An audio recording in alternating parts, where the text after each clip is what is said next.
snow day version of Paleocrat Diaries. 5, 4, 3, 2, 1.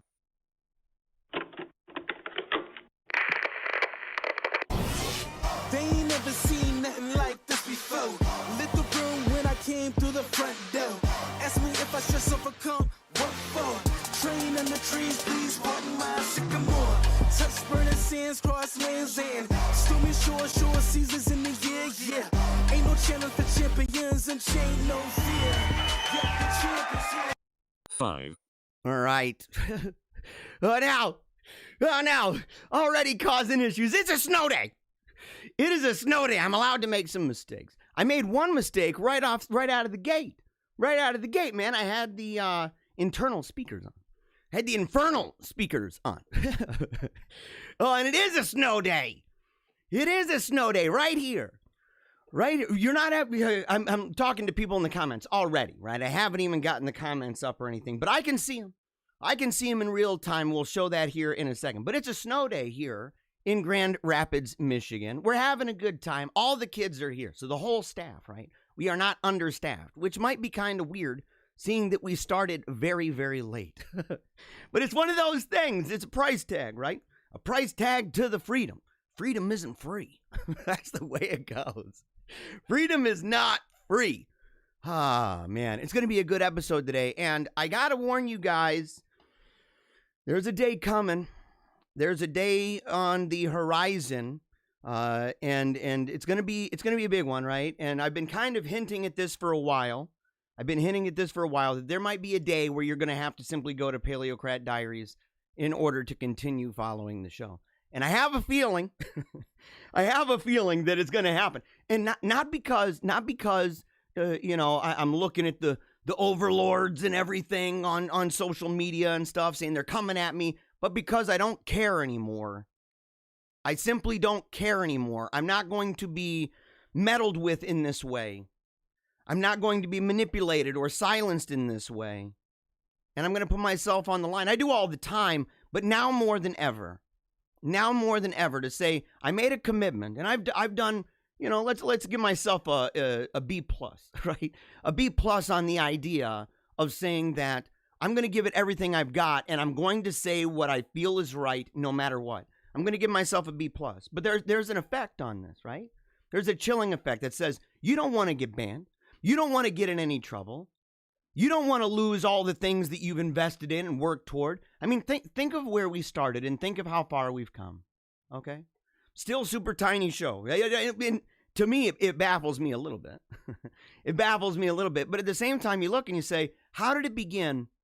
What did it look like? What did it sound like? What did it feel like? How did it flow? And where is it now? Look at how far and how fast we can go. And it's true.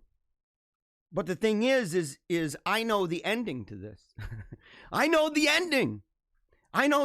In part because I understand, and I understood even going into this, I understood the problem of the medium that I'm using. I understood, and we've talked about it before, haven't we? The idea that why am I doing a show that's a video program? Why am I doing this every single day? Why am I playing the clown? Why am I doing that? Why am I playing the part of the village idiot every single day? Why am I spamming the internet every single day? What is the reason that I'm doing it with video? I come against social media. I talk about mass communication. I talk about the effect that video has even on church, even on religion. We've deep dive, right? Deep dive analysis. We've talked about McLuhan. We've talked about Neil Postman. We've talked about media theory in general and focused a great deal on how it impacts our lives. The medium is the message, how we don't even understand how these things affect us until it's way too late. I know this. I knew this getting into it. So I knew the end. And I knew that it would get to a point. I didn't know how soon, but I knew it would get to a point where I would realize that I'm not just complaining about big tech and not just complaining about the effect of smartphones and screen time and social media on our lives and on our freedoms. And I wouldn't just be nostalgic saying we need to get back to old technologies. We need to get back. I've mentioned Ruth, the book of Ruth. I've mentioned Little House on the Prairie and the idea of what happened in the storm. I've talked about the thoughts I've had regarding a zine and even a newspaper, a magazine of some kind, even beginning in small ways with a zine or a newsletter. I've talked about these things. I've been preparing for a day because deep down inside, in my bosom, I knew. I said, because I'm eventually going to catch up with me. I'm eventually going to catch up with me. And I had an interesting conversation. I won't even say with whom. In fact, I don't even entirely know. And you're like, bro, like, what is this guy talking about? And I'm saying, look, it was a fascinating conversation, if for no other reason than it forced me, it was long. I mean, it was a long conversation, lasted probably 3 hours. It forced me to remember. It forced me to look into a mirror and to say, what am I doing? What is my calling? What is my vocation? What is it that God made me for? What is it? You know, and I say that next week, remember, I said that we're going to, next week for the Wolfpack World Changer Challenge. And if you don't know what that is, we're going to talk about it a second. I said next week that we're going to dedicate an entire week to just saying, God, what is my calling? What have you called me to do? What's my vocation? And the reason why is because if you know what that is, and if you do those things in your life that create space and an environment and an atmosphere where you can actually even pay attention and focus long enough to even give the mind to giving an ear to the Lord and his voice, that if you do that, to accept what that is, no matter what, to accept it, no matter the investment bias, no matter how dramatic of a departure it may be, no matter, because it's what he made you for. And that will determine those things in your life to say, what am I doing? Is this not only what I should be doing, but is this actually making it difficult? And remember, what has been probably my number one complaint, other than the obvious, I complain every day about the world. I'm like, yeah, what's wrong with everybody? Okay, what's wrong with everybody? But I talk about how I have all these things that I want to do and all these books that I want to write. And I want my name all over your libraries at home. Because that's not the blur. Those things last. Those things are there today. Look, my library that I have behind the green screen here is packed with books by people who are long dead. They've been dead for a long time. Some of them over 1,000 years. Some of them over 2,000 years. And that's not even including the Bible, But you say over 2,000 years of time. And those books remain. And you say, how many of you have made videos or made pictures and posted them on YouTube or posted them on Facebook? And it's not even your job. It's just what you share it with somebody. Have you ever gone back and looked at them? How often do you get likes on any of those? Sometimes you might, let's say you get a new friend. I do this. Somebody adds me as a friend or whatever. I might go into their pictures, their profiles, and I'll go back and I'll like stuff. But that's a picture. That's easy peasy. That's lemon squeezing it. How many people have daily current event things that they post every single day? Every day they do it. And let's say even 2 weeks goes by and someone likes your video from 2 weeks ago. Or is it lost in a blur? You're caught and trapped in this moment, this constant merry-go-round. It's what it is. It's what it is, man. And by the way, in the comments, somebody asked, do I have a recommended book section on my website? I haven't even dedicated that much time to the website, in part because I spend so many hours every day, not only recording the show, but preparing it. And it's one of the reasons why I'm saying what I'm saying now. It's one of the reasons. Because that website, that's the core of this. We got to get to this thing. We got to get to that place, that typographical mind. But I have a blog that talks about the books that formed the life of my mind. And in that list, I haven't put together links for it. In that list, I think there's a couple hundred books. And I broke it down in different categories too. And it's actually lacking a couple categories. So there's extra categories that I intend to include that are not currently there.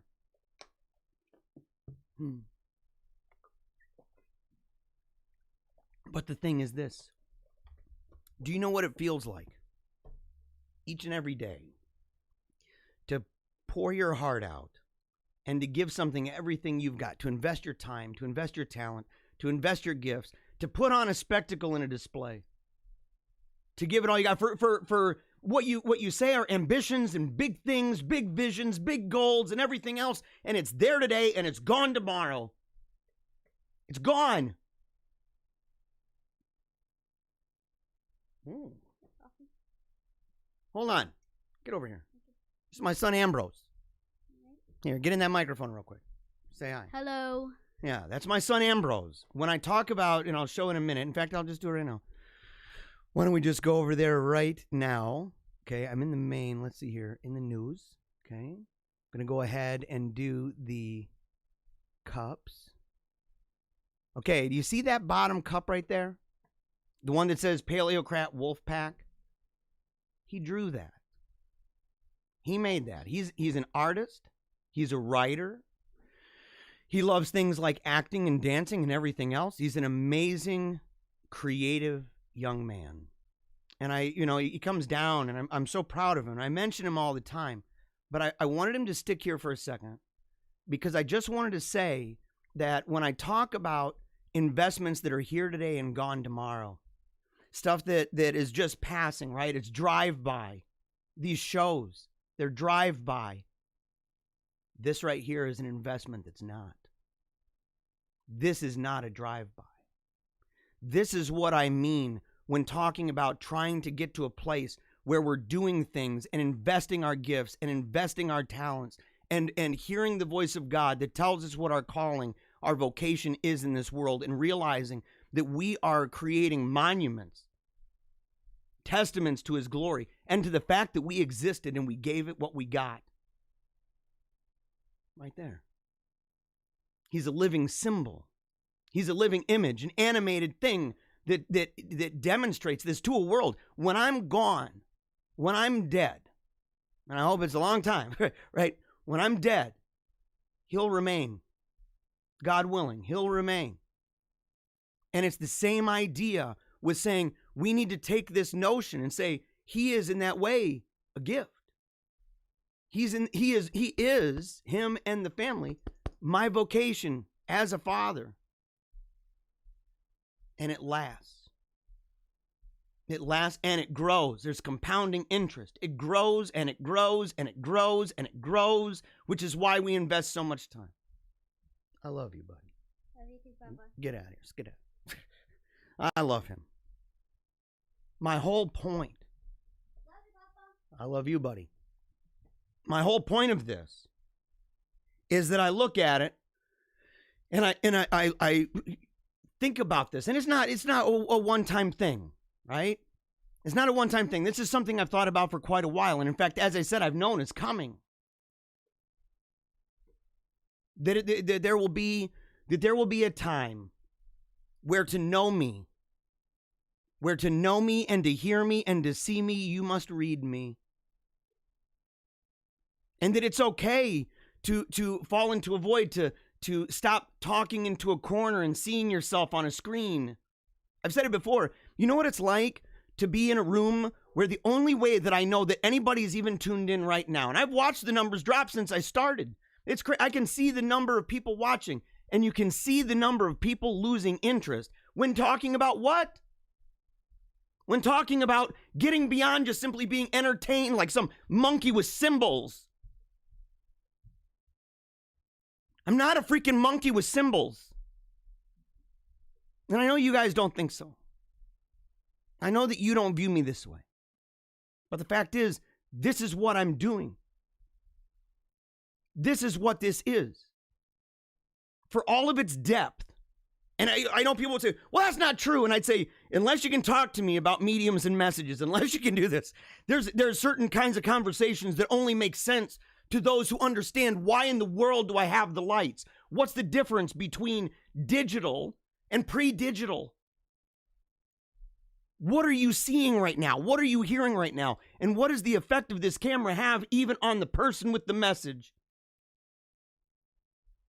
Why is it that we can say the churches have been impacted in a negative way. It's demonstrable. It's proven fact that they've been affected in a negative way by the mere existence of that eye, the mere existence of that lens.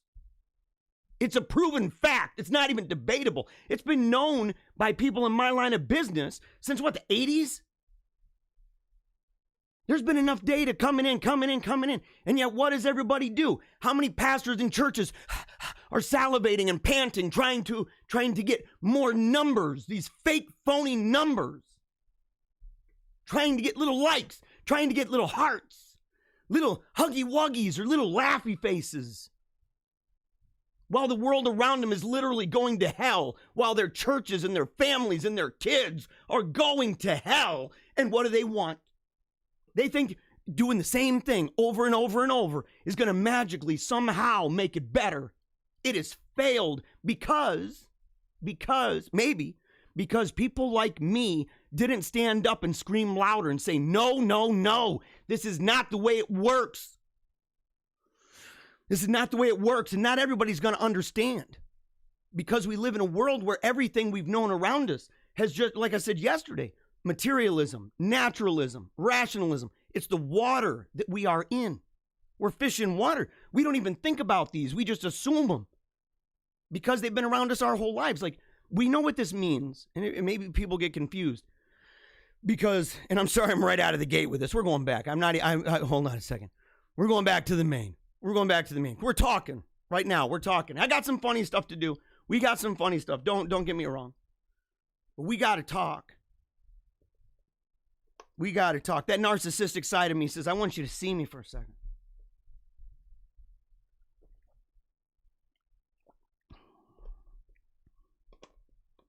Because that day's coming. We know it's true when I say things like that we don't even appreciate what it's like, right, in a world that's not naturalistic. Everything's kind of natural, materialistic. A world of rationalism where everything can be explained by reason and logic and that sort of thing.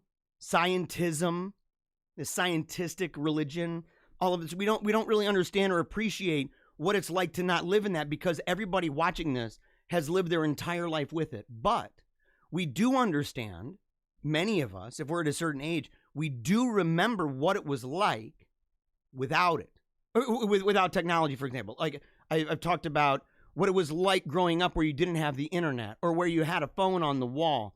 I have family that remembers what it was like when there was no TV in the house, when they would sit around as a family and turn on a radio, if they even had one, and the impact that has had. So, and a lot of times people say, well, these kids, these millennials and stuff, they live in a world where they have never not been without it to the best of their recollection. They've always had the internet. They've always had cell phones. They grew up in this bubble like this. But the thing is that everybody watching this right now has lived in a world like that, where we don't know what it's like to not have these technologies and the impact that it has on us. But there's people who study this that say, look at the trajectory, look at the way that it's affected us.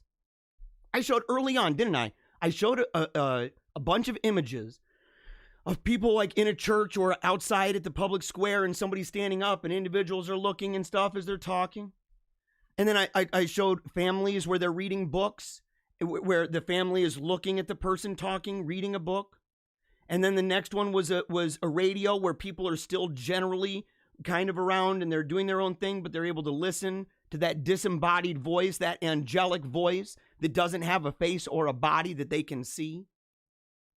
And then the next thing you know, everybody facing and staring at a screen as a family. Even the old pictures that you have chairs around a radio, both of them kind of facing inward toward a family, allowing the radio to be another voice in the room. And yet the TV is not just another voice. It's essentially another preacher. It's essentially another missionary and evangelist. Your focus and attention is on it. Very rarely will people just say, I just have the TV on and I'm walking around. Even when you are, the idea is the visual dynamic is you want to go back and look, even to just give a peek. How often are you going to look at a radio? It's not even on the radar.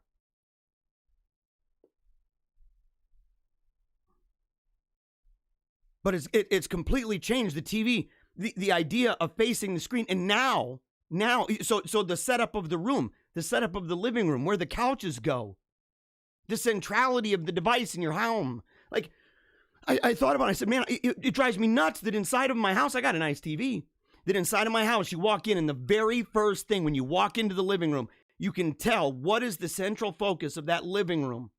Why do we even call it a living room? It's a big honking TV, couches and chairs face toward it. You have to walk through the middle and be a distraction, be an irritable thing. The event itself is irritable. And now it's even worse because now we've all got our own little screens and we're completely attentive. Even right now, I'm saying this in a way that I know you're watching. Most of you. I know you're watching. And I know that the medium is the message and that the content is the juicy meat. I know this, and I've said this before. I've said, look, I do this because so many people are drunkards, and I'm sorry if it was an insult to you. To sit there and say, we're in a day and age where we're all hooked. We're all freaking junkies, smacking our arms. Give me more. Put the Oculus on. Ugh. Inoculate me. Ugh. Monkey Town. Bang, bang, bang, bang, bang, bang. Cymbals. It's a circus. And we're all here to be entertained. Do I entertain you?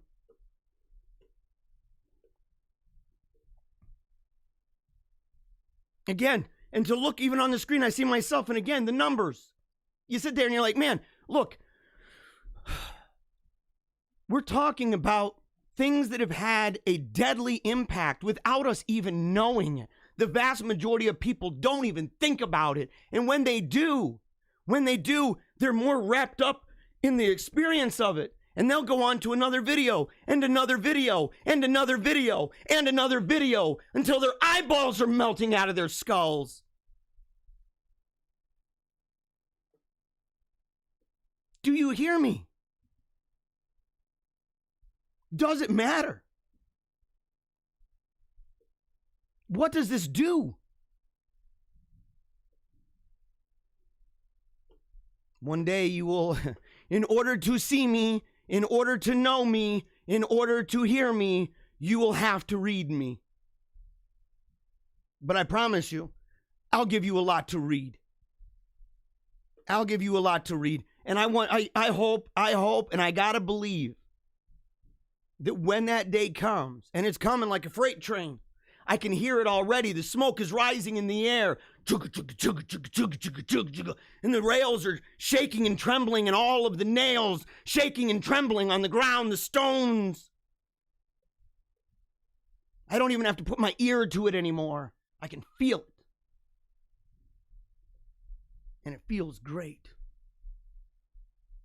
It feels great to put my arms out, to close my eyes and hear the rhythm of the train and say, I am not afraid of cyber death. I am not afraid. I'm not afraid not to be seen. A pretty wise guy said something recently. He said, narcissism is not a calling.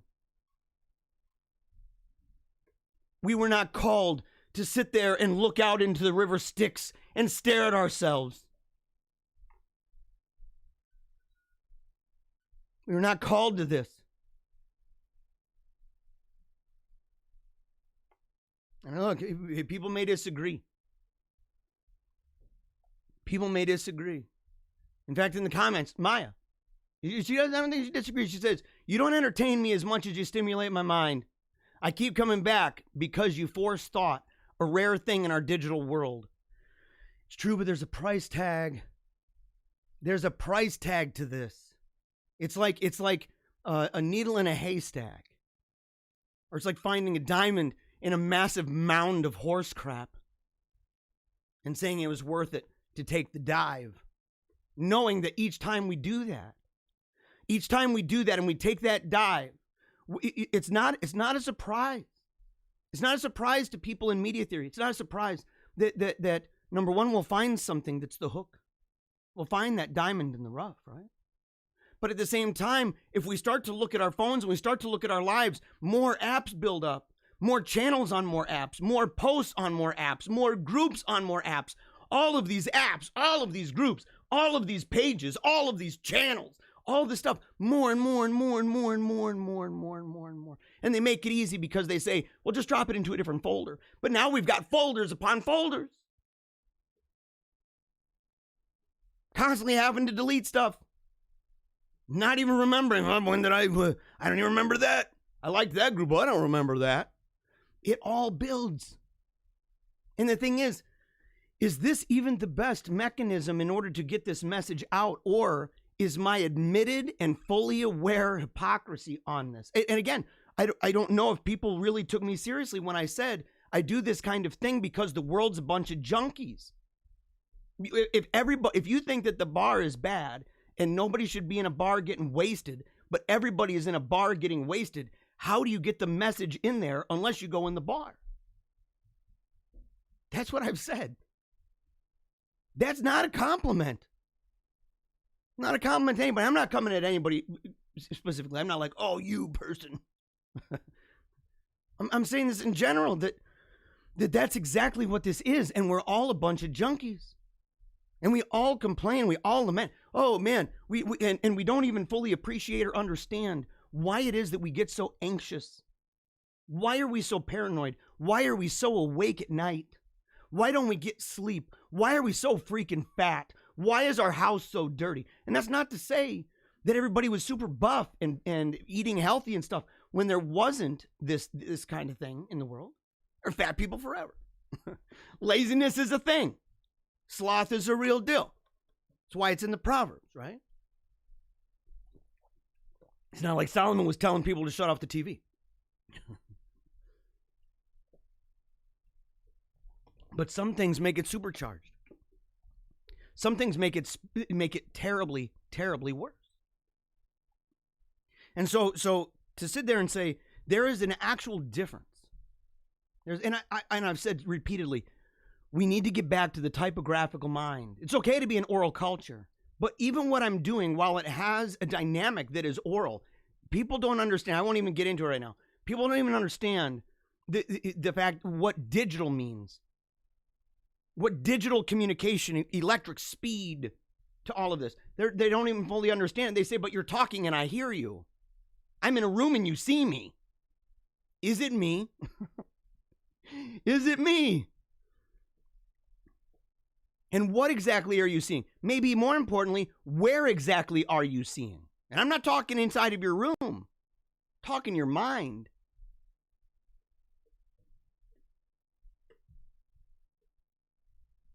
But this isn't the kind of thing. I mean, in my opinion, this is one of the most primary and fundamental and even elementary conversations that a culture in decline needs to have. And the truth is, nobody wants to hear this because we are in the day and age of ear-tickling craziness. And even ourselves, even myself. And I need to be okay with cyber death to say, I'm not just going to talk that talk anymore. I need to be able to walk the walk. All right. Speaking of walking the walk, we got to move on. I've been talking for half an hour on this, and I hope, look, I don't even need to say, I hope you forgive me. I know you do. You're here. This is a symbol of something you stand for. Even if you disagree, it's okay. It's okay. It's inevitable. But the truth is, there's something in this show in particular, maybe in me. And I'm really grateful that you're along for the ride. Super, super grateful. In fact, speaking of people, well, yeah, I better keep that camera up there. Keep that camera up there, okay? I'm going to go ahead and, where's the, let me see here. Is it in this? I thought I had the chat in here. The window capture. Oh, no.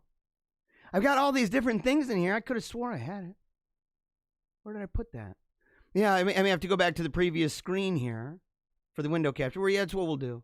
That's what we'll do. We'll just go back to the main. Okay, and I'll get down to my mini-me. I gotta see that little bugger. He's pretty handsome and cute. Looks weird without a beard, though, not gonna lie. Weird without a beard. All right, real quick. Okay, we are going to show the window capture here. So, we've been doing different things and talking about, where I can go into greater detail of things like that. We actually had a problem where a couple days ago, I was going to make a video, and the problem is that after the episode, it wasn't even 1 minute past the episode, and all of a sudden, the entire house, all the power went out. Every floor, everywhere. And apparently, some guy, we went back, and it was somebody knocking on our door, looking like he was in some kind of an, utility outfit, energy people or whatever, and he went on the side of the house, and next thing you know, blam, all of our energy goes out, and then he leaves. And so all of the comments here that were stacked up, all those comments were gone. I mean, so they're toast, okay?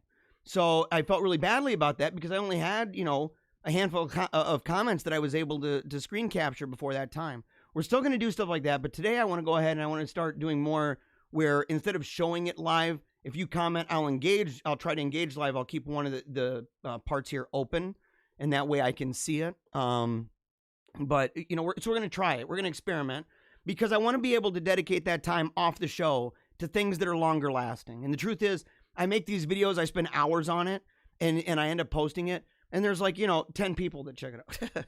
So I'm like, I don't think so. I don't think so. You got to know when to cut the rope on someone and say, well, that sounded like a good idea. It was a lot of fun. I'm really glad 10 people appreciated it.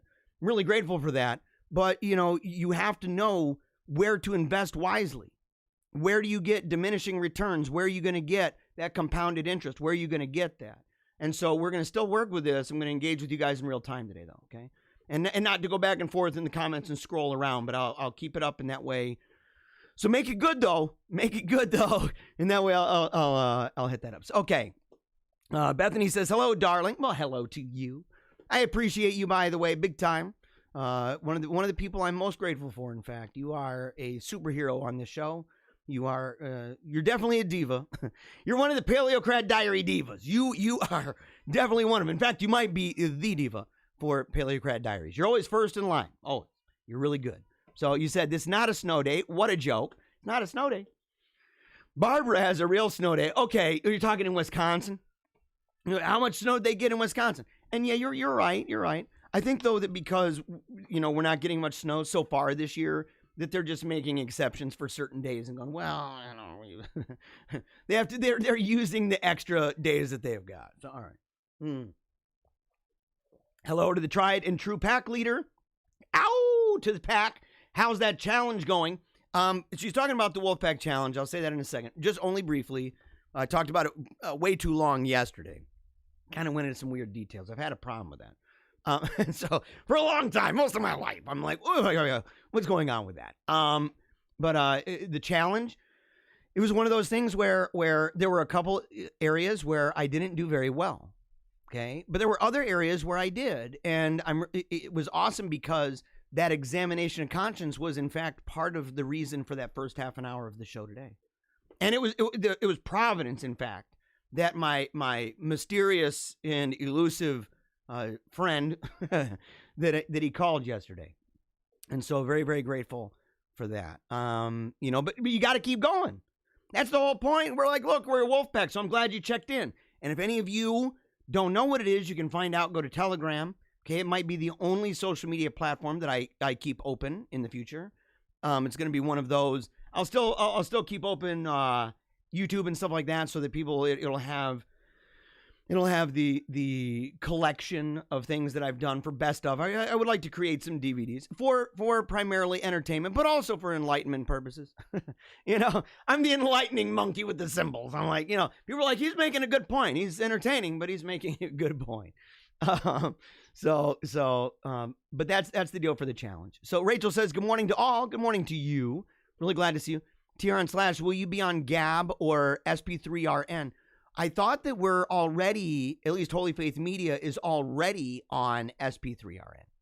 Gab, I'm one of the first people. I was part of that original wave, the trial group that was on there, and I used it a couple times, but I didn't use it hardly ever.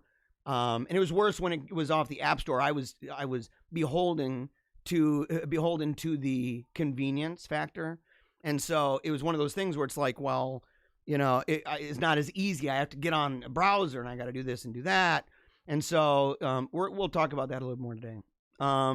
Maria Cullen, good morning. Yes, freedom is not free. Many lives are lost for the freedom we're losing now. How sad, but we must keep the hope alive. Yes, and I believe we have to keep that hope alive by letting go of idols and by slaying sacred cows, okay? Because we hold on to so many of those things, to darlings. We hold on to darlings, those things that, we identify with so much that the idea of losing them is very difficult for us, even when the time is gone, right? It's kind of like, I can imagine that some people had darlings of the wagon wheel, for example, right? And so in the transition period between, or the stone wheel. So back in the day, the olden days, they're carving it out of stone. And they're like, well, I don't know, people are moving on to wood wheels. The stone wheels are better. And you'll always have a niche for that. You'll always have a niche for it. At the same time, civilizations come, they have a lifespan, and they go. And they go in their symbols, they go in their art, they go in their music, and you can see the ascendance, or the ascent and descent, the rise and decline of these things, and the similarities in them. I mean, it's stunning, to look at it that way. And we are right now in a death spiral. So something will emerge, and that's where my fight is at this point. My fight is not so much at trying to claw my way back to something, crawling over the bodies, by the way, and all of the institutions of these groups that have betrayed those very things that we held on to in the beginning, but saying we need to forge ahead, taking with us those things that are good, but also recognizing those things that may have in fact led to right where we are, all intents and purposes notwithstanding, right? So someone may say, well, it didn't mean to go this way, or maybe it didn't have to go this way, and you're like, yes, but it in fact did. And so in we're not playing anymore in the world of theory or abstraction so much as right now in a day and age of absolute politics, playing with fact. And so it's when people talk about actions, they're playing with facts. And so that's what we're doing. But I'm with you. I totally agree. Let's see here. TNR says, Bethany says, I'll find you on the CB. Maybe on the old CB. I'm still there. I looked into ham radio recently. Maybe even just sound, right? Maybe even just sound. And I know I would lose people. They'd be like, well, I want to see it. And I go, yeah, I know you do. It's one of those addictions, you junkie. You don't know what it's doing to you. You don't know what it's doing to the people who provide it. Don't know. The kind of compromises that they have to make, and the kind of things that they have to engage in, and the things, in fact, that it costs them with maybe even their own vision of what they want. TRN says, I'd subscribe to your zine. Dude, I hope so. I hope that we get a whole bunch of those. And that says, iced in today. Yeah, you know what? It's the way it goes. Yeah, it's the way it goes. Let's see. It's making us dumber and dumber. Oh, yeah, okay. Talking about wonderful to get rid of technology. Certain kinds. Different techs have different effects on us. Technology would include, for example, right, a pencil. Now I'm wearing some. I'm glad for these buggers. And these buggers ain't making me dumb. Well, maybe. I mean, I've never heard the argument that glasses make us dumber, but maybe somebody, our people making those arguments. But I know what you're saying. Most of the time when we're talking digital electric speed tech, right? So that's what we're talking about. And I would agree. I think that electric speed, for all of its benefits, and it does have them, and it would be wrong for people to deny the benefits of them. We need to accept them, to give more force, the gravitas to our reasons for rejecting it. Because if we reject it, even and especially in light of the benefit of it, the other benefit, the possible benefits and actual benefits of it, then it shows that our rationale and the value we place on our reasons for getting rid of it are even more powerful than that.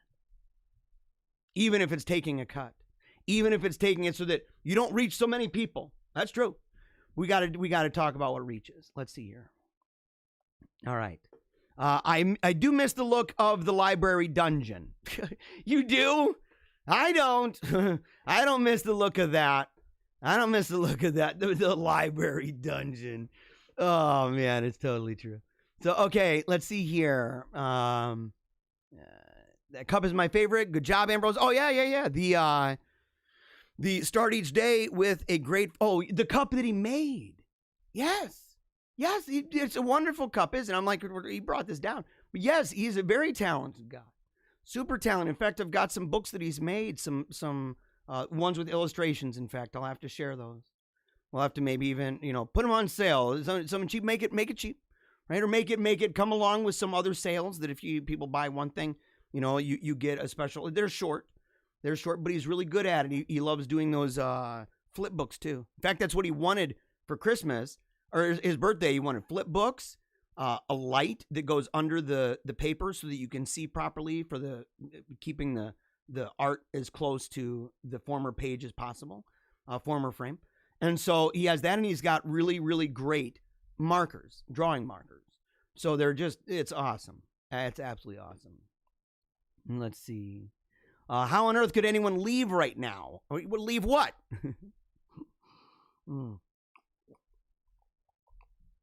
Leave the New World Order tool of dominion?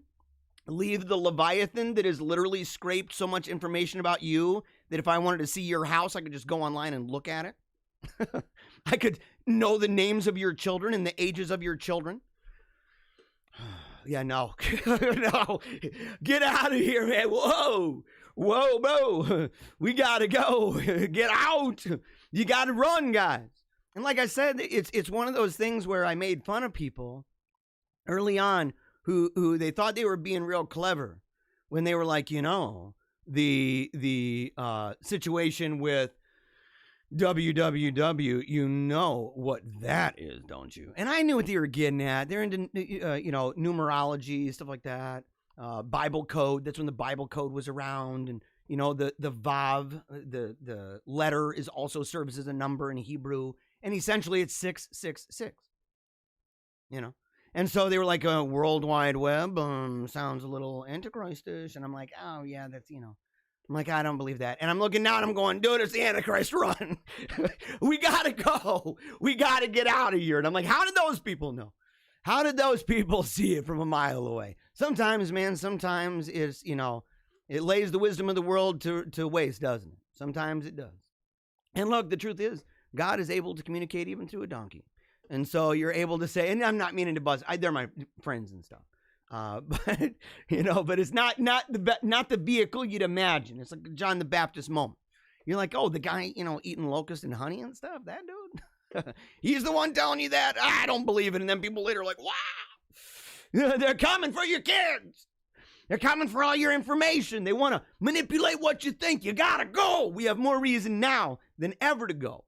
Especially people who want to go back to the founding fathers, stuff like that. Look, they weren't Renaissance men because they were online. They weren't Renaissance men because they were online. And we got to say, there's a good reason. There's a good reason. And it's more than just the conspiracy of ignorance with public schools as to why we don't have those Renaissance men now. That's why. Yeah, let's see here. But I'll certainly read your works. I sure hope so. We got to get to it. Only a couple more of these comments. We got to move on. Someone says, hi from Poland. Well, hi to you. I'm really grateful that you're tuned in. I enjoy reading news about your country. I do. It's one of those countries that kind of gives me hope, in fact, in some ways. So, all righty. My kids don't have cell phones. It's tough for a 14 and 12-year-old to be the only ones without cell phones among their peers, but I will protect them for as long as I can. It's tough with the peer pressure, right? It's tough with the peer pressure. It's also tough for those kids that age not to be, boning and stuff. And I'm like, well, I'm not going to put my kid on birth control. And I'm serious. Like, it's one of those things. I watched a movie and I said I was going to do a review of it, and I never did. It's called Screenagers. And the movie by itself has issues. In fact, the woman who made it, she's kind of a weirdo. recording everything all day long, even with their kid, and then wondering why your kid is needing, psychological help. And is like, I don't want you in my room. You're always recording me. And she's sitting there with her camera. Well, why are you upset? And I'm like, stop talking to your kid through a freaking camera while trying to tell us through a lens that it's affecting everybody in a negative way. What's wrong with you? But look, guys, that is the craziness of the effect that it has, even on the people who know. Even on the people who know. Yeah. Let's see, our 14 and 11-year-olds also do not have phones. Yeah. Tyron says, your articles on MOC are top notch. Dude, I love writing. I've won. I'm not even kidding when I say I've won an award. I won the top honors at my school. I won the top honors for my writings, for creative writing, and it was poetry, prose, and speculative fiction. And I was also blogging about politics, religion, and culture at the time. I was a contributing editor over at the Distributist Review. In fact, they have only a couple. I don't know why they took other ones off. Maybe space or whatever. But, some of my stuff there about subsidiarity, about spherical jurisdiction and competence and authority, reply to Thomas Woods Jr., talking about the church's authority on matters of political economy, stuff like that. And so I think that stuff's still available, I think.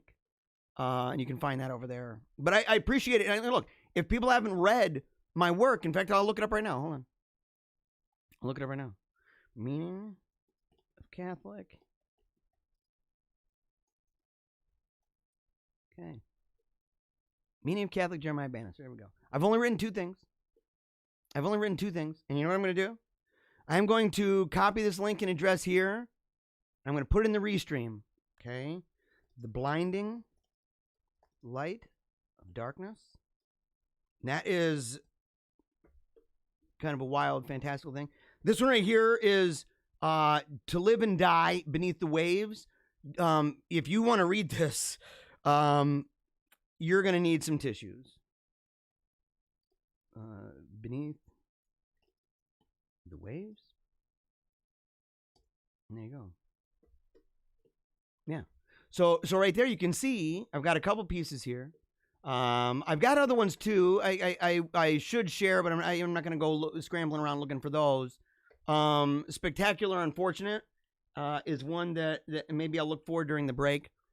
Quick break, which is actually coming up relatively soon. And so, all right, let's see here. All right, let's see. Soul War says, this is hopeless, or is it?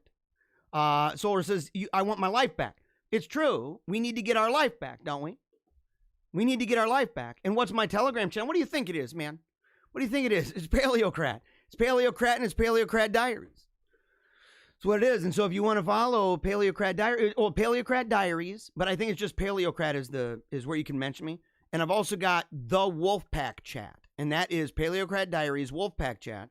And I've told people, I've said, look, if you want to know, I shared clips of the show. I spent hours yesterday, hours. And it's one of the reasons why I'm the monkey thing.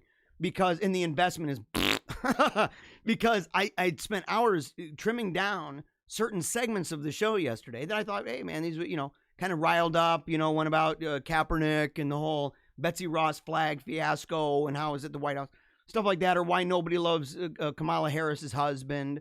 That's one of them. One of them is the monologue at the end of the show about being heroic and how the world has changed us. And I share those. That one's longer. It's like 14 minutes flat. The other one's only a couple minutes long. But some of those, I told people, I said, if you follow the Wolfpack Chat, okay, if you go to the Wolfpack Chat and you follow that, there's going to be things in that are not on my Paleocrat Diaries channel. But everything on the Paleocrat Diaries channel is going to be in the Wolfpack Chat. Yeah. Yes. All right, let's see here. Only a couple more. I said we'd only do a couple more. Yeah. Okay. Oh, David the Hermit. Yep. We cannot handle the total truth of what is happening in our country or in our church. Maybe ignorance is bliss. In fact, I think there's proverbial wisdom to that. I think it's okay that people do not. Democracy, in fact, has had this effect. And this is why people who who believe in, everybody's got to get out and vote. I'm like, I don't believe that, man. Our founders didn't either. Our founders didn't either. It was one of their many wise ideas. But the democratization of our system has made it that everybody is supposed to have a political opinion. And not only that everybody's supposed to have a political opinion, which they may not even have the goods, right? They may not even have the mental wherewithal by which to really understand what's going on, but they're still required and compelled to have it. And what we find most of the time is that it's not even their own. In fact, 99.9% of people don't have original political thoughts. That's just true. They just don't. The vast masses of the people, using the terms of democracy anyway, and I loathe it. But the thing is that most of the people, of the masses, don't have a political thought of their own. They hear something from somebody else, and then they take it for their own and pitch it as their own. It's just normal life, by the way. But what's not normal is the idea, the compelling of the masses to have political thoughts on basically everything. But as I said, we're in an absolute political moment. And absolute political moments, everything is political. And so if you thought democracy was bad in the old state, democracy in absolute political world is, supercharged evil, man. It's just like wicked bad. And wicked stupid, by the way. Wicked stupid. Yeah. Let's see. The church here is under attack from the bottom, the laity, more than the bishop. There's tons of that, by the way.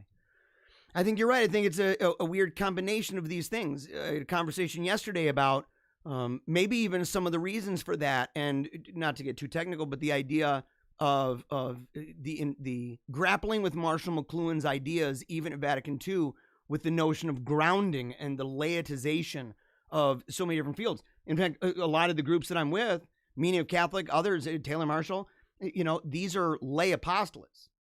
Okay, and lay apostolates were a controversial thing in the past.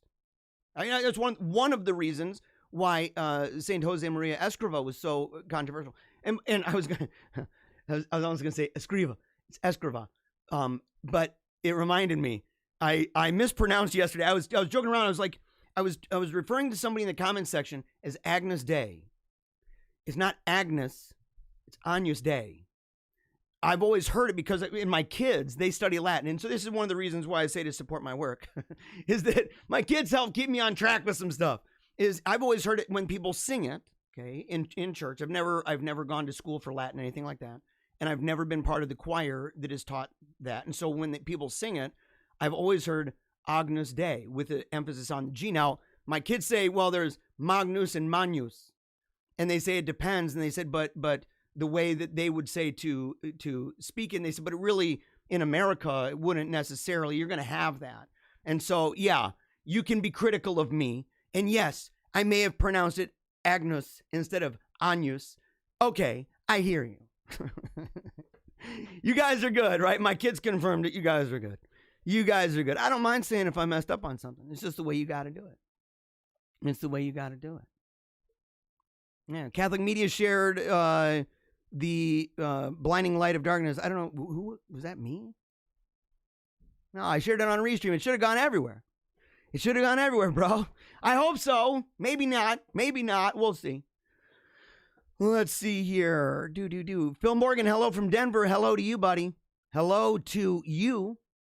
Yeah. Now we get a bunch of these repeats. I don't know entirely what that's all about. I don't know. Oh, okay. I guess because once it goes on all those, it shows up. Holy cow. Yeah, the God Emperor elect. Okay, yeah. Let's see. Mass is mostly old people, kids glued to their phones. COVIDianism rampant and supported by the subservient government and a fake conservative press. President rushed along with the rest of Europe to congratulate. Isn't it tough? Isn't it tough? Oh, you're talking about Poland. Talking about Poland. Man, why do I got a hair on my nose or something? Okay, yeah, all right. Okay, that's it. I'm moving along, guys. We got to move along. And by the way, if you love the show, and I hope you do, you got to share it with your friends. Okay, we're out of here. Back to this. Well, nope, not gonna do that. I apologize. We're not cutting out. I'm like, it's over, guys. We're done, dude. It is over. it is over. Before we move on, want to make sure you check out, there's the Instagram, by the way, for those who are interested. Paleocrat Diaries Wolfpack Chat. That's the logo. Paleocrat Diaries. There's me.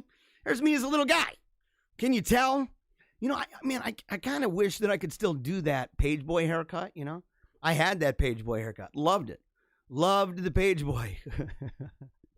Oh, my gosh, man. But you got to go check it out. Of course, that's over at Telegram.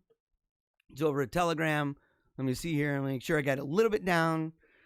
Right here, if you go to our Zazzle store, Paleocrat Diaries over at Zazzle, you'll be able to see the different cups we've got. Jumbo, espresso mug, the bone china mug. It's got all the details, of course. You can check that out, different prices, as well as different designs. Same thing with the shirt. Same thing with the magnets and the pins and the keychains. You name it, it's available.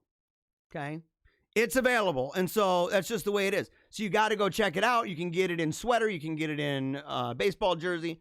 Like that. I like that one. That's probably my favorite. The ladies ones, right?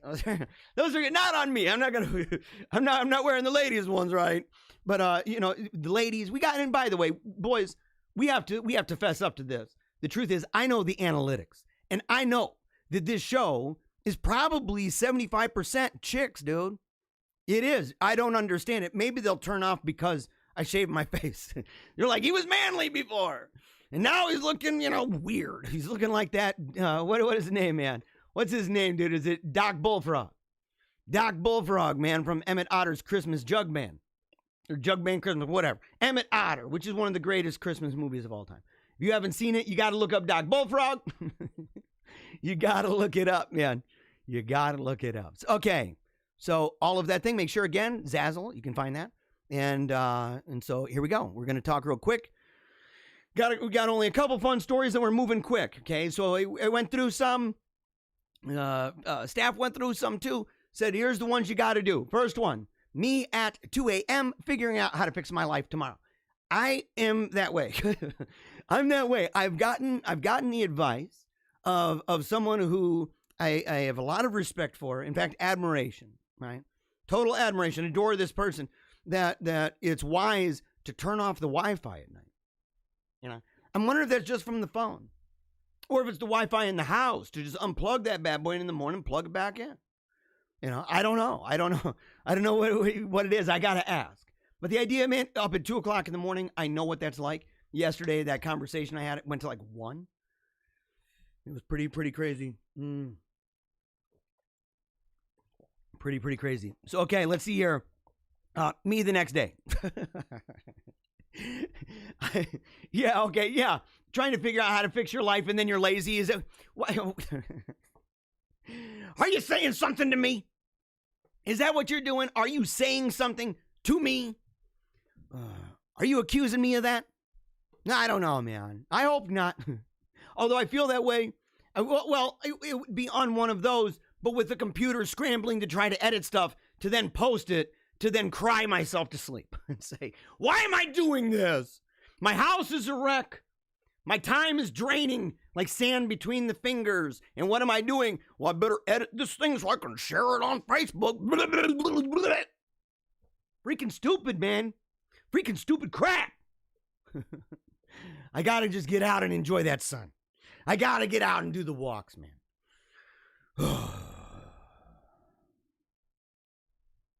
Let's see here. UPI, man catches 54 pieces of popcorn in his mouth. Dude, no.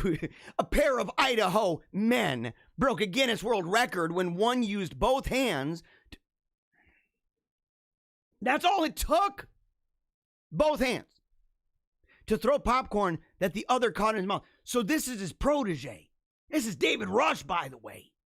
That dude in that really fancy, silky kind of satin, maybe, what was that? What was that one material, man? Rayon.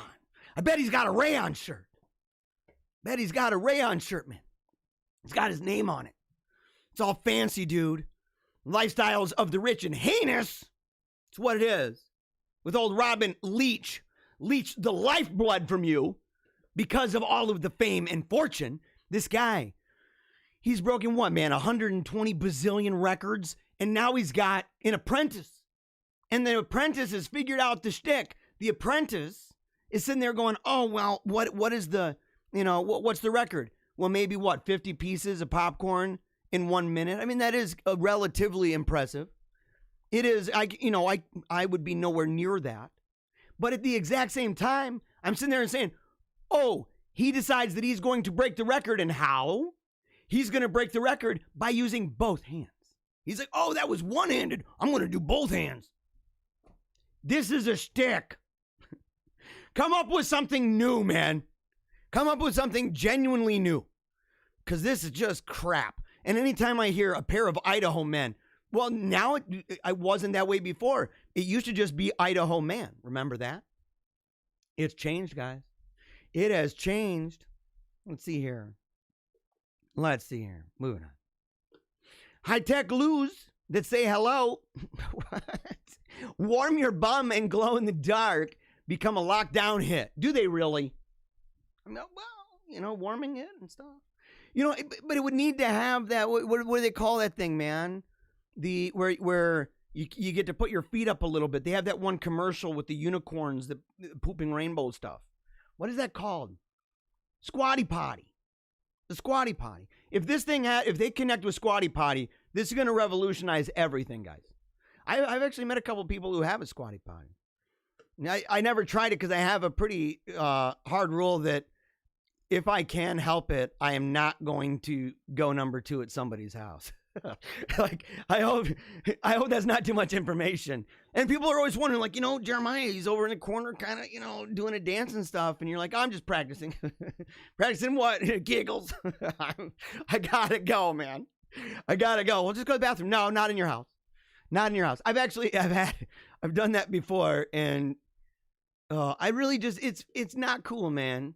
It's not cool. And, especially if they've only got a bathroom downstairs. But if somebody had one of these and it was glowing and it warms your butt and it's got, all of the remote control on the side of it and stuff, what does it do? Massage you? What does this thing do? And if it had the Squatty Potty feet things that come out, like little saddle your feet up and stuff. I mean, stirrups. You look like that chair. I forget what it's called, man. The chair at the beginning of Tim and Eric's $1 billion movie or whatever it's called. I forget what it's called. It's terrible though. I mean, and I don't encourage people to watch that movie, by the way. All right. Sometimes it's best to put an animal down out of compassion. I'm not getting this. Why would you put that animal down?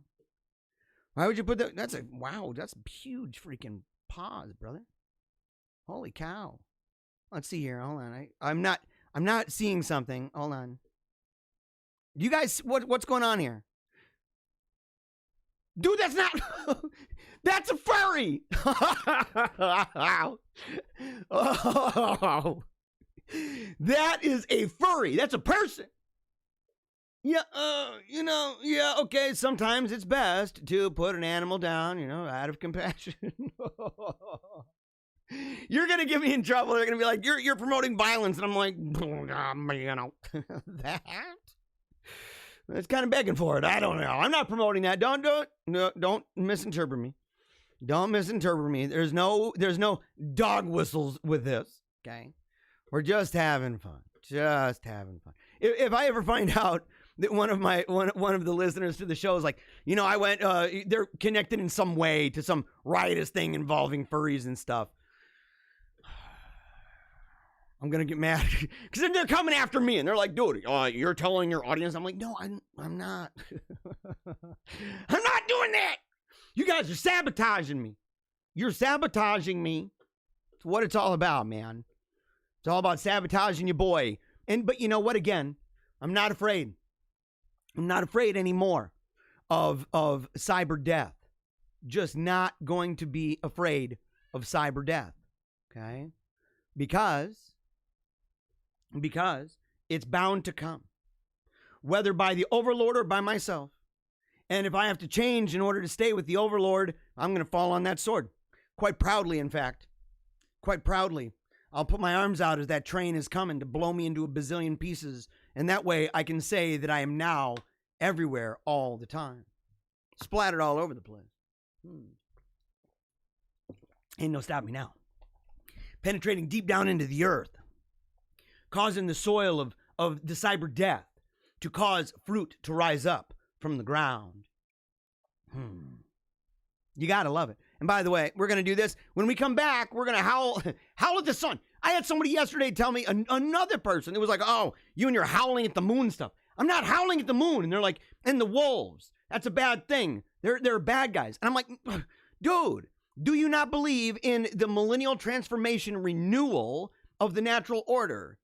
And are maybe one of those people that is saying the lion will lay down with the lamb. If you ever say that the lion will lay down with the lamb, you're fake news. It is the wolf. It is the wolf that will lay down with the lamb. It is the wolf that will reside with the lamb. Reside with them. Don't be throwing, all the wolves under the bus. Don't be doing that. That's kind of like, it's almost a little bit like Peter seeing all the animals that are unclean and going, but Lord, no way, not going to do it. And it's like, man, there's the renewal of the created order, the incarnation, for crying out loud. So come on. The millennial transformation of what? Of the natural order. Yeah, in the comments, somebody says, millennial transformation of what? The millennial transformation of the natural order, the messianic millennial transformation, because the incarnation, to come down into this world, to be the leaven throughout the entire world, that the earth is even groaning for the revelation of us to exist. Yes, we sanctify these things always, right? We are, in fact, those agents of sanctifying grace. Yeah. And so to look at and say, these are prophetic pronouncements from, and I went through this already. I'm not even going to go through all this again. I went through this already, talking in one of the, it was one of the videos that I did, for the post-show Q&A super show. And it's what in the dictionary? Millennial transformation? The millennium transforms things, bro. Unless you don't believe in the restoration of all things in Christ. And if you're not, I would strongly encourage you to go back and watch my episode where we go through the encyclical by, Pius X, talking about it. And how we are those agents to do this, and that it is through that reign of Christ, who right now has all power and authority right now in heaven and on earth right now, and subjecting all things under him until the last thing is death. And people can say, you're a mystic. You're talking what? You talking to animals and stuff? And I'm like, it applies to all of the natural order. Look, people can make fun of St. Francis all day long, but the fact is, St. Francis of Assisi, and say, look, he's out. He understood. He understood. It's the entirety of the natural order. And so, yeah. So, all right, here we go. We're going to go to this, the promotion real quick. As soon as it's over, we're coming back to the Wolfpack song. And as soon as the Wolfpack song is over, howling at the sun. There's no moon. I'm not talking about howling at the moon. And I even had to change to have the S-O-N in there, by the way. Yes. And oh yeah, by the way, the Blinding Light of Darkness, somebody in the comments said that they just read that, my article, my post, The Blinding Light of Darkness. If you actually look at it, the number of paragraphs that I use, the themes and images that I use are actually taken from the Mass, the readings, and even the songs that go with the Rurate Celli. And so that's, if you go and you look and you say there's a rhythm and a flow, and that's why, it's even broken up and things like that. I appreciate it, though. I appreciate it. I actually wrote it in the middle of the night. It was a late night. I wrote it in a couple hours, just putting it together, trying to be, to use the symbolism and the flow of the Mass itself and the readings and propers of the Mass. And so I really, really, really hope that you enjoy that. So, okay. All right. We're going to go and do this. We're going to howl at the sun as soon as this is over. So make sure to get your coffee. You're listening right now to the very special Snow Day edition of the Tuesday, January 26th episode of Paleocrat Diaries with your host, Jeremiah Bannister. Love this video? What a coincidence. I do too. Now head on over to paleocratdiaries.com for more videos, blogs, book and movie reviews, even Team Tiny Dancer stuff. And don't forget to check out our new members and services pages. It's how I pay for my kids to attend Catholic school. Until next time, Memento Mori.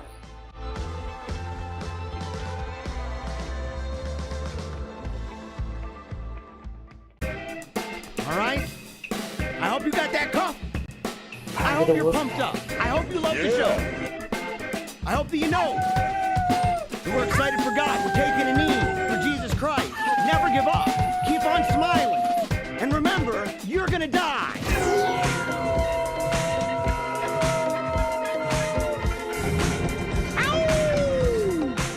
I love you guys. Rock out. Look around you. Do not be afraid. Stand up for what you believe is true, what's good and beautiful. Come on.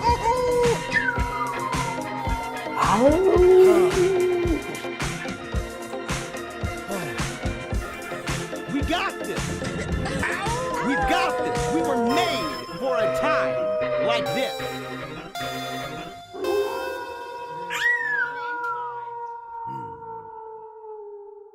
I love him. I love him. He's an example of the very thing I was talking about earlier. It's another one of the investments. It's another one of the investments to say, let me get this out of here. Let me get that out of here. Let me get that one out of here. Get back to the news. Get back to the news. Can I pop that one open? No. So here's the deal.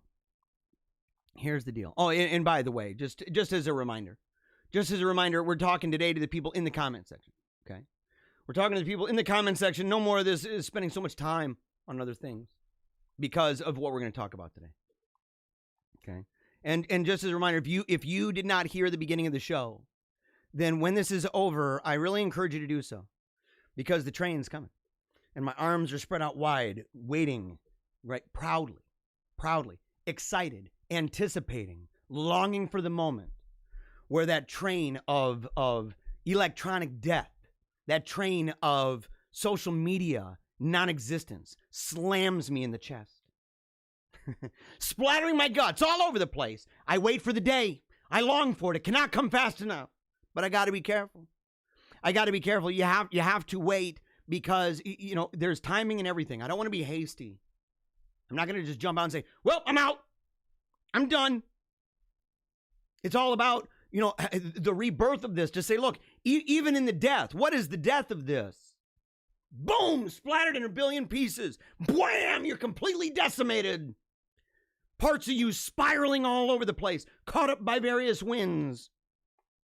But they're bound to reach the ground, right? They're bound to reach the ground. And when they do, to soak in. And when they do, to take root, to provide that nutrients in that environment, that private place, that grave beneath the grass. And to rise up with not only things that are beautiful, but healthy and aromatic. It's what we're doing. It's what I'm doing here. And I like the idea when you said a tapestry, because I was saying that I use the phrase spinning a web. It's I don't want to dog them either, right? Some of those webs are beautiful, right? God made these amazing creatures, right? At the same time, I'm not going to throw them all under the bus, but the tapestry is better. I like the phrase. It's a tapestry. By the way, you're asking who did the music for the Wolfpack song? I wrote that. Or are you talking about the one? Weaving. Okay. And it's funny. You know what's funny about that? Talking about people in the comment section at the bottom. When people are saying that weaving and that idea of weaving in tapestry, my name Bannister. I always thought that it had to do with the parts with the stairwell. Okay, those beautiful elaborate things. It's not true. It's not true. What it is basket weavers. We were basket weavers. And it's funny, if you go back in that book by Ronald Knox, talking about enthusiasm, in that book, he's talking about the underbelly of the medieval church. And he's talking about all of the different enthusiastic groupings and cults and the weirdness that was going on. And time after time after time, where these things rose up, so many of them rose up from the basket weaving class. I'm like, no. Because he said that they were jabberjaws. They sit around, they weave, and they blah, blah, blah, blah, blah. Yeah, did you hear about that? No, I didn't. No. And they're just sitting there jabberjawing all the time. Little whispers. Mm-hmm. Yeah. Very good. The Wolfpack song jams. I'm grateful for that. And by the way, that's one of the reasons why I can't wait for this cyber death. I cannot wait for this because the truth is I know what lies on the other side. Just like I can see the train, just like I could hear it coming and see the smoke from a bazillion miles away. Just like I could with that. I know what lies on the other side because I know where I came from. I know what I'm equipped with. Books, poetry, prose, speculative fiction, politics, religion and culture, music, singing, art. And that's not even including just plain hobbies. These are things that I can put my hands to. Put it to the plow. It's what I do. And it's what, because of the trappings all around me, the things that make me glitter and glow on your screen. You can see it. Watch. Let's see if we can look up here. Can you see it up there? My glasses? Yeah. My glasses, that's a light. I have another one over there. You can kind of see. I got 3 of them all together. I got 3 of them. But I know what's on the other side. I've made tons of music. I've made tons of bumpers and intros and outros and things like that. I've done it. Do it while I'm young and full of vigor. Dude, I'm going to be an 80-year-old guy full of vigor. I am, dude. And thank you, by the way, for saying that I'm young. Thank you. I feel young. But I'm starting to get these lines here, and my long hair covers the fact that I got Rand McNally road maps on the side where my crow's feet are. I got laugh lines like a mother. I do. It's super bad, man. It's super bad. Super, super, super bad. So, all right. But make sure you can, if you're in the comment section, make sure you can post there, and we'll do that. I'm not going to talk about the poop. Color changing nightlight, I might add. Oh, you talking about, the toilet. You're talking about the bathroom. Yeah, we actually have a color changing nightlight. It actually has a USB adapter. You can plug your devices and stuff into that. It's kind of an interesting thing. All right. So, let's see here. Let's see. Moving on. Of course, Telegram cups. Okay, we're gonna go here. So I've mentioned this already a bunch of times, and it's totally true right now. And we have to simply realize this. It's one of the things that I don't mind being redundant. Okay, I don't mind being redundant because sometimes we have to. Okay, sometimes we have to. And in our case here, this particular redundancy, I believe, is essential. It's something that we have to face. If the rule you followed brought you to this, of what use was the rule? I'm saying this about more than a rule. I'm saying this about the mediums that we use. I mentioned yesterday materialism, rationalism, naturalism. I've talked about that. Denominationalism, by the way. Let's add that to the fray. Technocracy, by the way. Let's add that to the fray. But if you say, well, what's another rule? What are the fruits of these things that are evidence of that rule? And you say, well, what we talked about earlier, this constant need for more and more apps and more groups and more pages and more whatever. More chats, more messages. Stuff for photos and videos. And it's all been put into this one-stop shop, the Walmart of all technology, the smartphone. The Amazon of all technology. It's what it is. It's the one-stop shop. It doesn't want you to have the diversity of, the good diversity, by the way, of a division of labor that's in different kind of material, different kind of mediums, to say, well, I want to go over here for my camera. I want to go over here for my video camera. I want to go over here for making pictures, for printing things. I want to go over here for editing. I want to go over here with my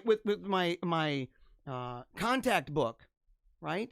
Or you can sit there and remember those little phone books that we made ourselves. You open it up and it's got people's telephone numbers in it, information on how to contact them, but to be able to go and say, I have it here. And it's coming at a cost. People can say, well, man, I remember what that was like. That sucked. And you go, maybe. But there's also a benefit, even to the mind of the inconvenience of having to go to many different things and use many different mediums and technologies in order to accomplish the task that you want. There's a benefit to this. There's a cost to not doing it. Take, for example, it's so much easier, the convenience of simply pushing somebody's name on a cell phone. You look up your friend, you look up your family, and you say, well, what's their number? Well, his name is in the contact list. And you click on that name. There is a price tag to that. And that is that unlike what existed before, where you would have, let's say, even go back as far as the dial, the rotary, those sounds worked into part of your brain. There was a reason why it was making sounds like this. The kind of triggers that even has, and the patterns that you begin to learn, and the way that your mind benefits from patterns like that.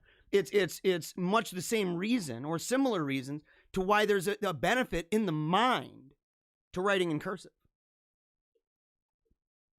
And so you say, we've lost that, by the way. We've lost that.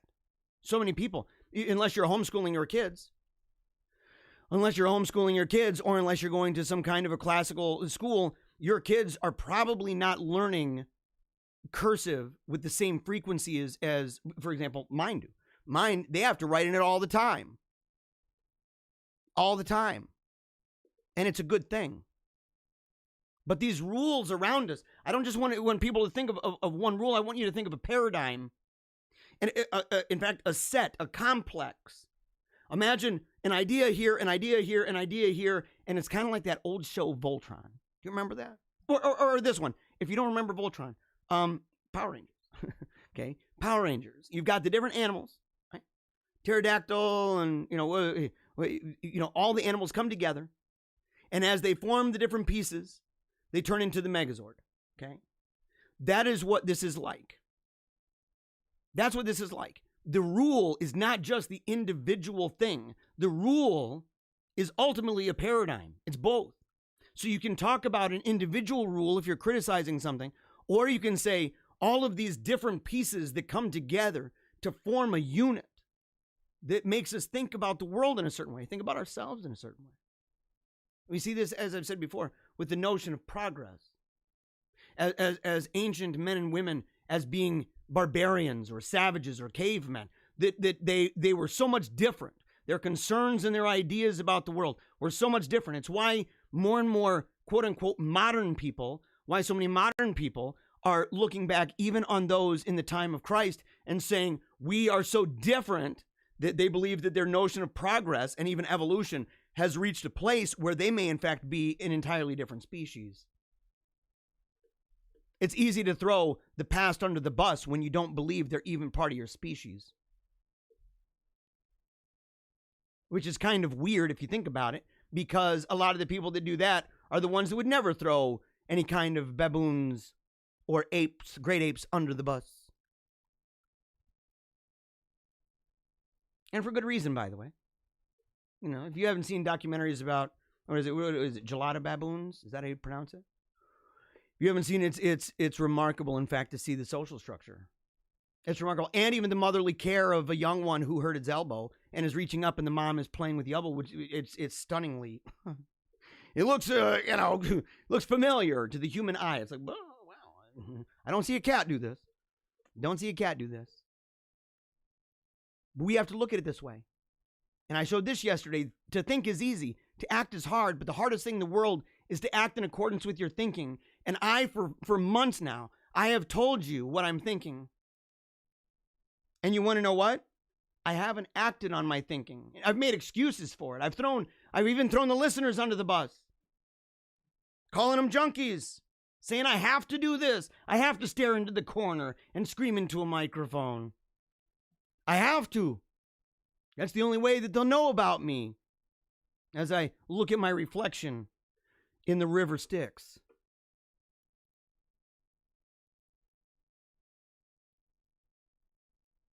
I showed this. You act like mortals in all that you fear and immortals in all that you desire. It's true.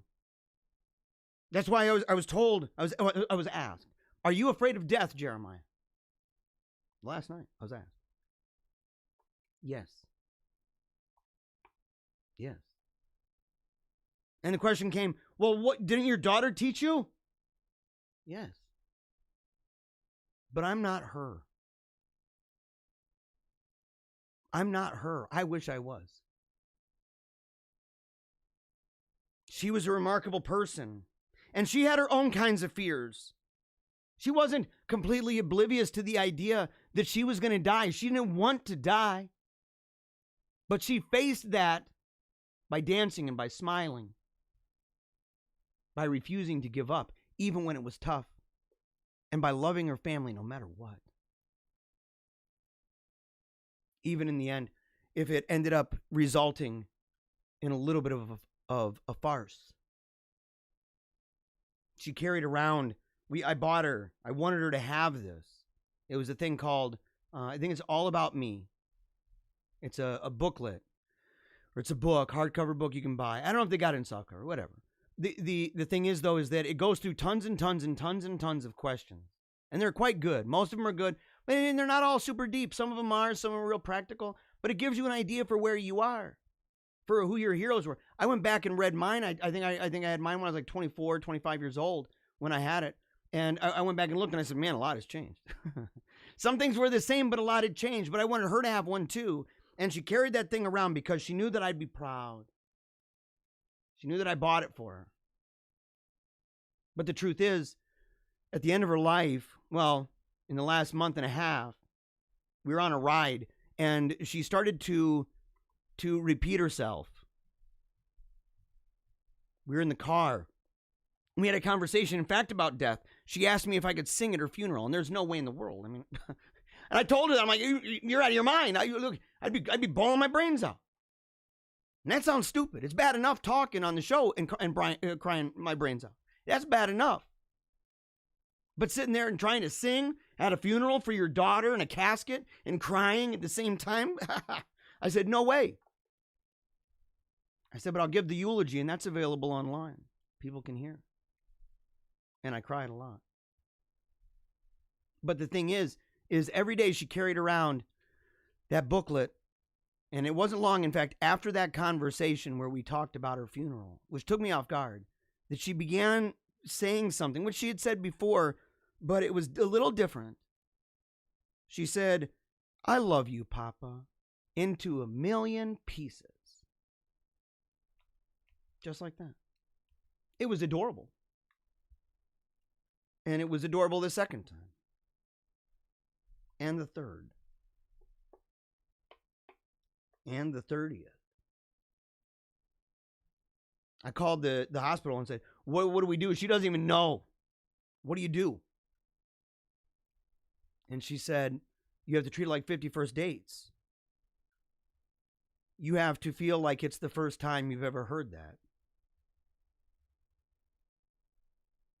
That was an easy thing to do. And she asked how long this had been going on, and I wasn't entirely sure. And I went back and I looked at that All About Me. She was falling asleep. And Nana was playing with her hair. We were in Pennsylvania. She's playing with her hair. And she told me that she loved me. And I took that booklet out of her hand and I walk over right before I go to bed and I open it up and I realized that book that she'd been carrying with her everywhere she went was empty. It was empty. There's a farce to it. Because deep down inside, sometimes you have to put on to do what you're doing. In facing death, to have the bravery to look at what was coming. She knew it was coming. Just like she knew there was a problem when her hand wouldn't move and she couldn't write anymore. She didn't tell me. Why didn't she tell me? She tells me if everything else is happening. Why didn't she tell me? Because she knew that something was wrong. She knew that it was so wrong, that it was scary. She was afraid, even if only of me. So it wasn't as if there was simply no fear. She learned how to cope. It's okay. I tell people, they're like, oh, you have a crutch. Your religion is your crutch. And I'm like, look, crutches are perfectly fine if you're somebody who walks with a limp. And by the way I've wrestled with God, do you think I can walk straight? I can barely think straight. And so I look at it and I say, yes, I'm afraid, man. I don't want to die. I don't want to die.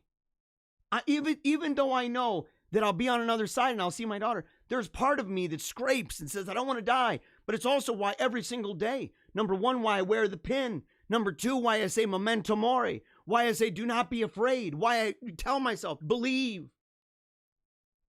That's why.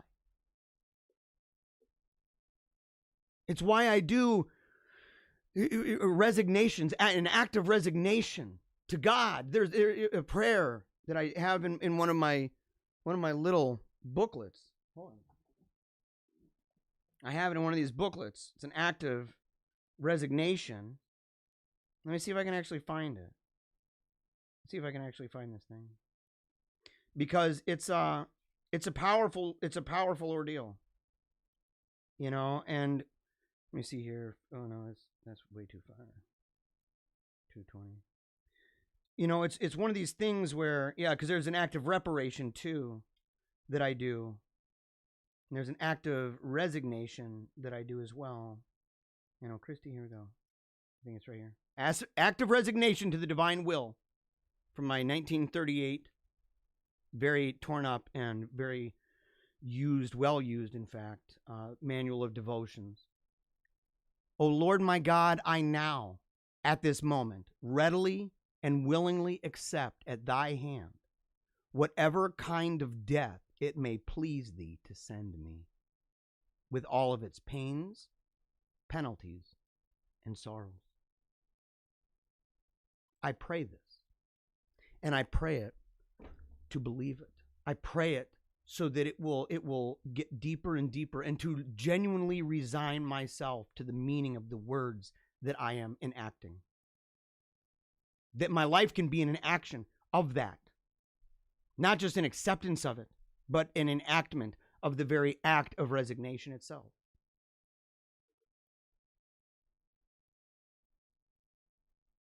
But I want to dance too.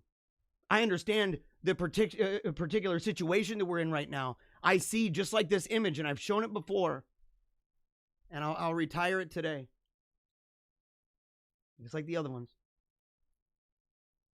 I want to look at the world and say, yes, it's apocalyptic. But I don't want to get into that place where it's all catastrophic and everything is building up anxiety and everything is building up paranoia. It's one thing to be prepared. It's another thing to be paranoid out of your stinking mind and to be doing something that is fueling the paranoia of other people. I need to dance. Figuratively. Maybe even in real life. To get back to that place. To dance.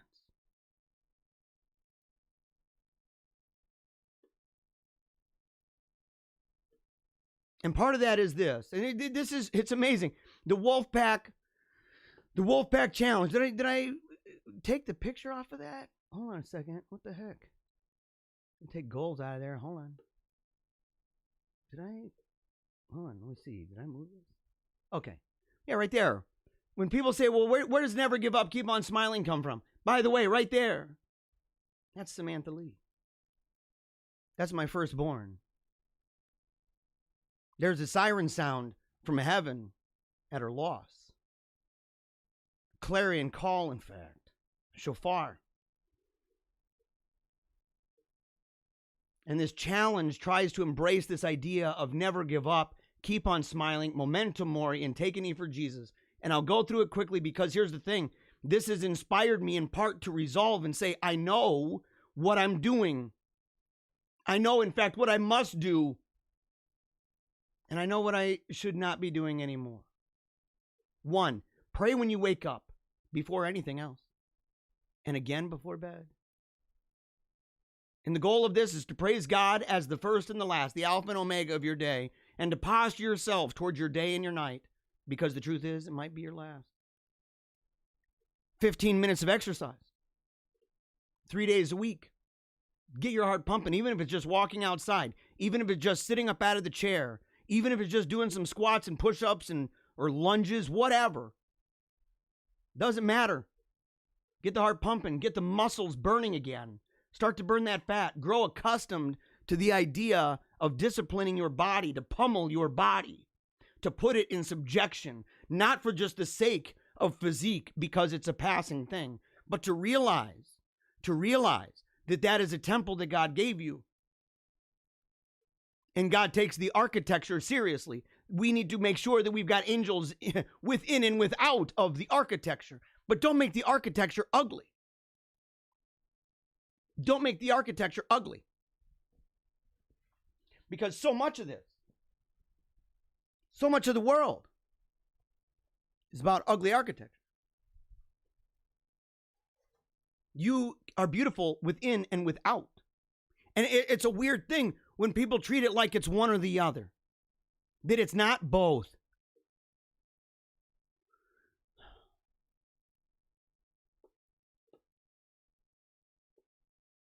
Turn your screens to grayscale. If you haven't done it yet, in fact, I encourage you to do it right now while you're talking. You may have never even heard of this before. The idea that you can change your phone from the colors that your phone happens to be and your computer, any device that you've got, it's a dare. It's a challenge. Say, do it. Find out. Find out how hooked you are and the role that those colors have.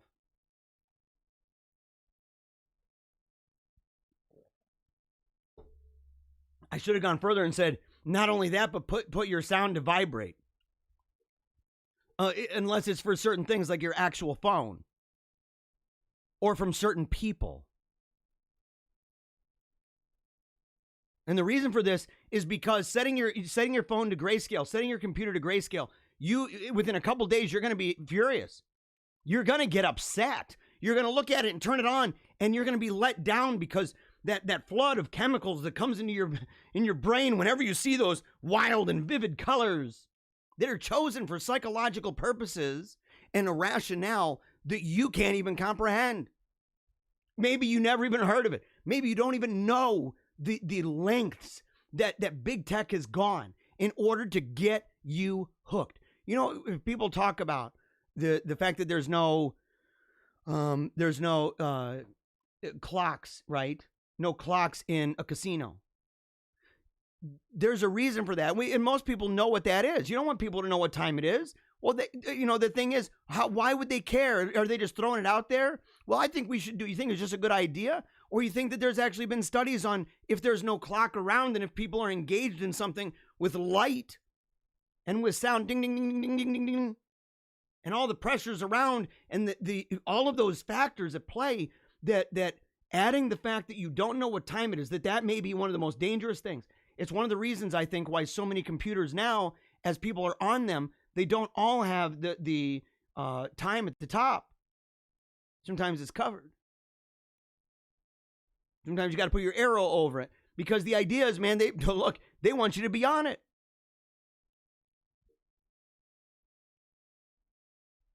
But the idea is to disconnect, to break those chains just enough to weaken that urge for the phone or the tablet, the iPad or the computer, and to diversify your use of technology, to get back to technologies that you may have abandoned, and for the one-stop shop, right? The one-stop information stealing shop of big tech.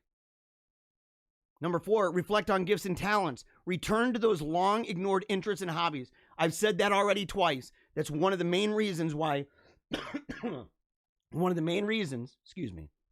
why I can't wait for this train to slam me into a bazillion pieces. That's why. It's why. I'm preparing funeral rites. Cyber funeral rites. I'm establishing those things to make sure that I'm not just some drunkard staggering onto the tracks to be blown away. But the idea is, like I said, I know what's on the other side because I know what's behind me. I know those things I walked away from, those things that I've been equipped with.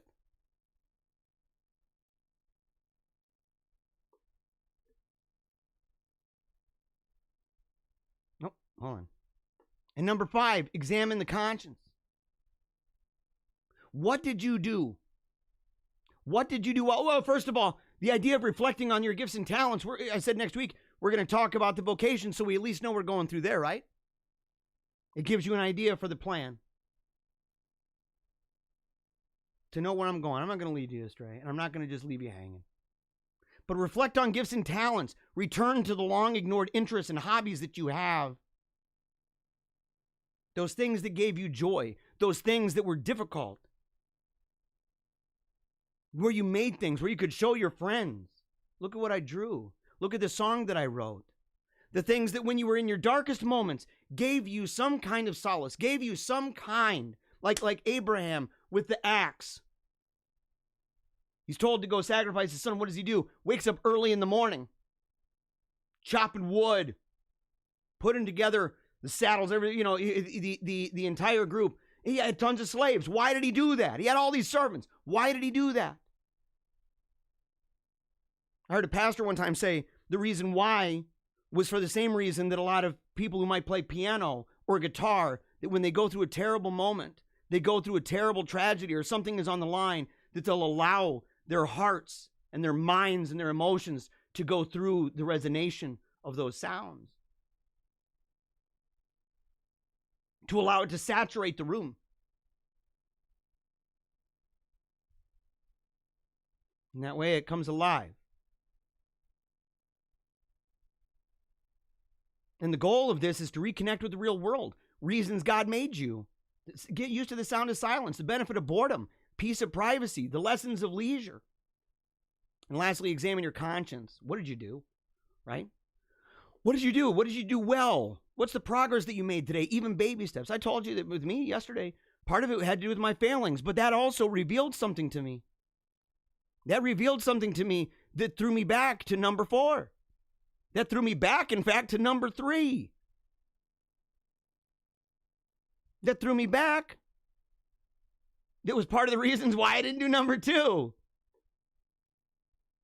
And ultimately, why at the end of the day, I felt more compelled than ever for number 1.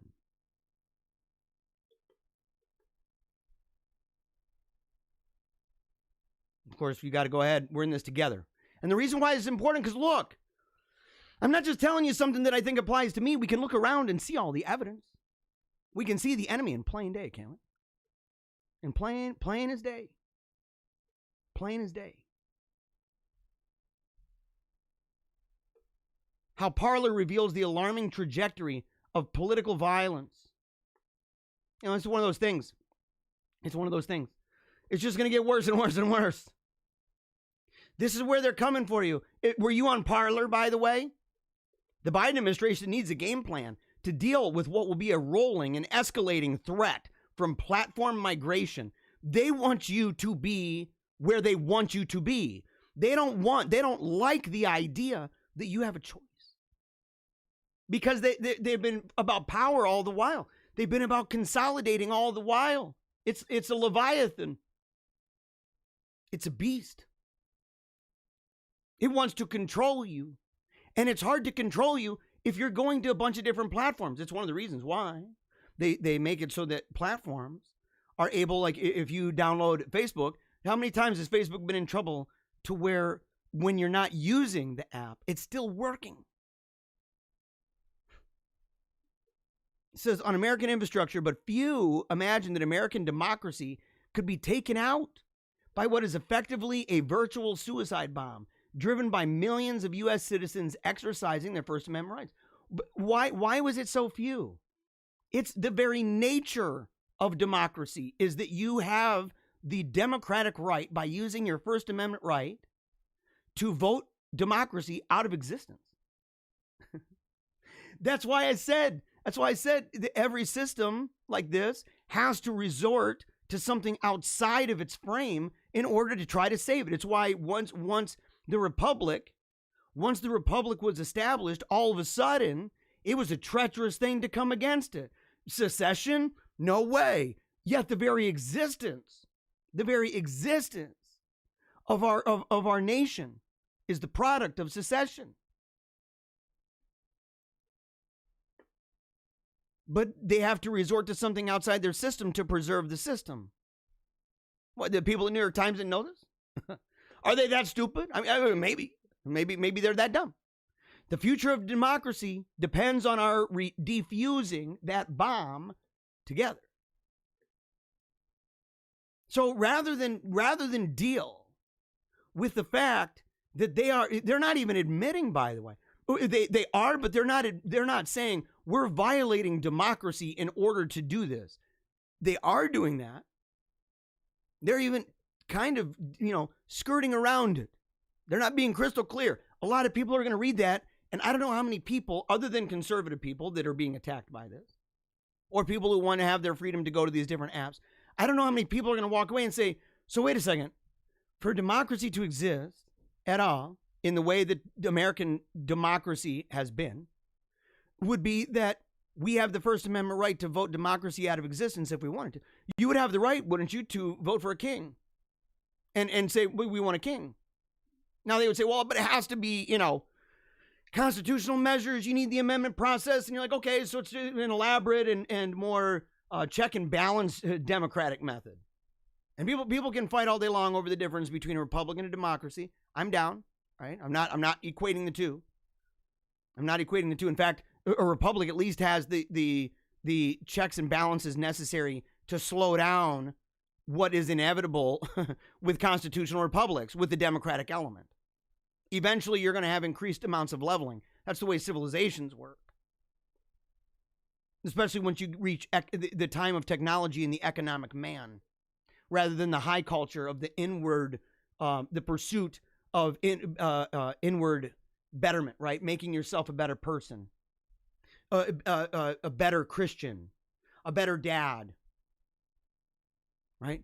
Looking into things that are beautiful and good and true, instead of what works, what makes the life easier, what makes my life longer. When you get to those things in that part of that civilizational cycle, when you get there, it's on like Donkey Kong. And eventually it's going to get to the point. It happens in every civilization. That's why I'm like, look, if you believe that history is just a random bunch of things and that there's no kind of, whether it's cycle or spiral, I don't care what you want to use. If you don't believe that that's the case, number one, you're not looking out the window.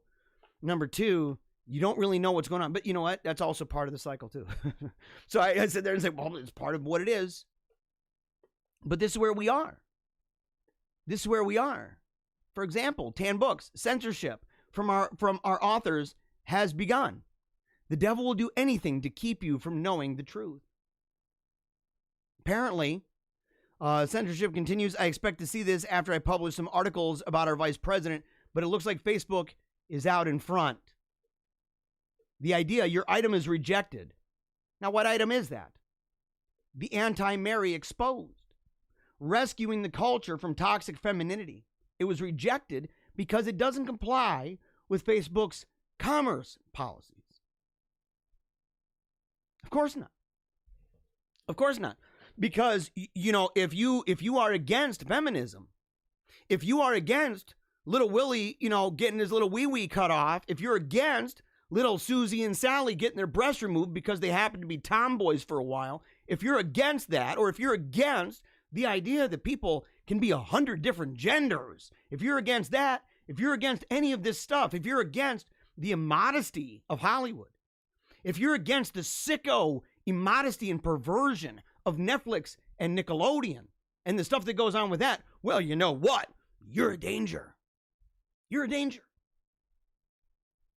It's not even up for debate anymore. It's absolutely true. And it's getting worse, in part, because you have this. You have the new Birdwatch. The new Birdwatch on Twitter.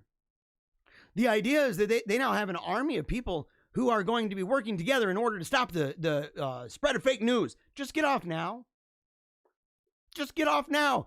If you're sitting around, what are you doing on Twitter anymore anyway? To be honest, what are you freaking doing? Some kind of weird masochistic crap? Is it like lashing yourself with the discipline? I hate myself. I like to complain all the time. Get off there. If they want to make it a little commune for a bunch of the weirdo lib types, let them do it. Don't play into it. Get out. Get out. There's about a 99% chance that when that train comes and it hits me, that part of my will, My electronic will is going to be, there ain't no more Twitter. Facebook's going to be lots and lots of people gone, no longer used at all for what it's been used for. You want to stick with me on Facebook, you better start messaging me. It's the only reason I'm sticking around at all. And even then, you may receive a message soon enough that says, I'm done with this too. But no matter what, tons and tons and tons and tons of people. I'm not using it to create the panopticon, to keep the panopticon going for the masters of the universe. I'm not going to do that crap. I'm sorry to tell you.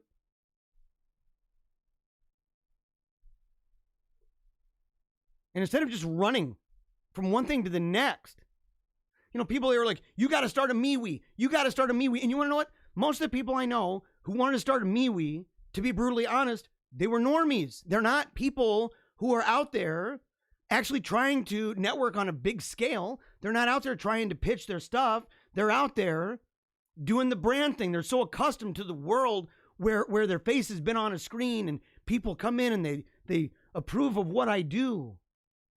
It's not real. It's not real.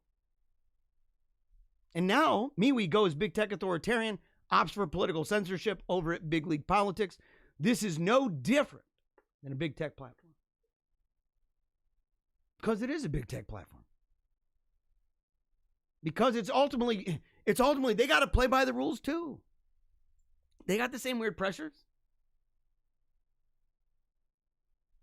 We're also living in a time where it's getting super bad. Super bad. Dr. Fauci describes death threats and opening disturbing letter that was filled with powder. How long ago was I talking about what is inevitable when the political elite begin acting a certain way? I decried it and said, this is not good. I warned people of this. And I said, but the idea that you can go and say the stuff you're saying, the fact, if somebody goes on and they lie and say masks don't work, then they come on and say masks do work. When they go on and say it's only going to get worse, then they go on later and say it looks like it's plateauing. When they tell people that masks work, but now we need to wear 2 masks. When you do that, and when you come out and you say that now is maybe the time where you're going to be able to be honest and tell people what you really feel. If you are that person, if you're some Joe on the side of the road, who cares? If you're some rando online, some normie rando online, nobody cares. But when you're making like, what, $400,000? Is he the most highly paid political person working in the government right now? I'm not even kidding. Is it true? And what you say is creating not only public opinion, but public policy. When you're in that world and you're lying, when you tell people and you go and you say that the evidence isn't out yet on kids being vectors and whether they should be in school, and we know that that's phony baloney. Or when you talk about the reliability of tests, only to find out later that what we were saying about tests and the cycling of them has been true all along. When you are somebody who's making money off of a vaccine, when you are making money off of this, most people don't even know. Most people don't even know the depth of conflict that he has. But the government has made it such. And not just for big tech. I mean, that's like a very curious one.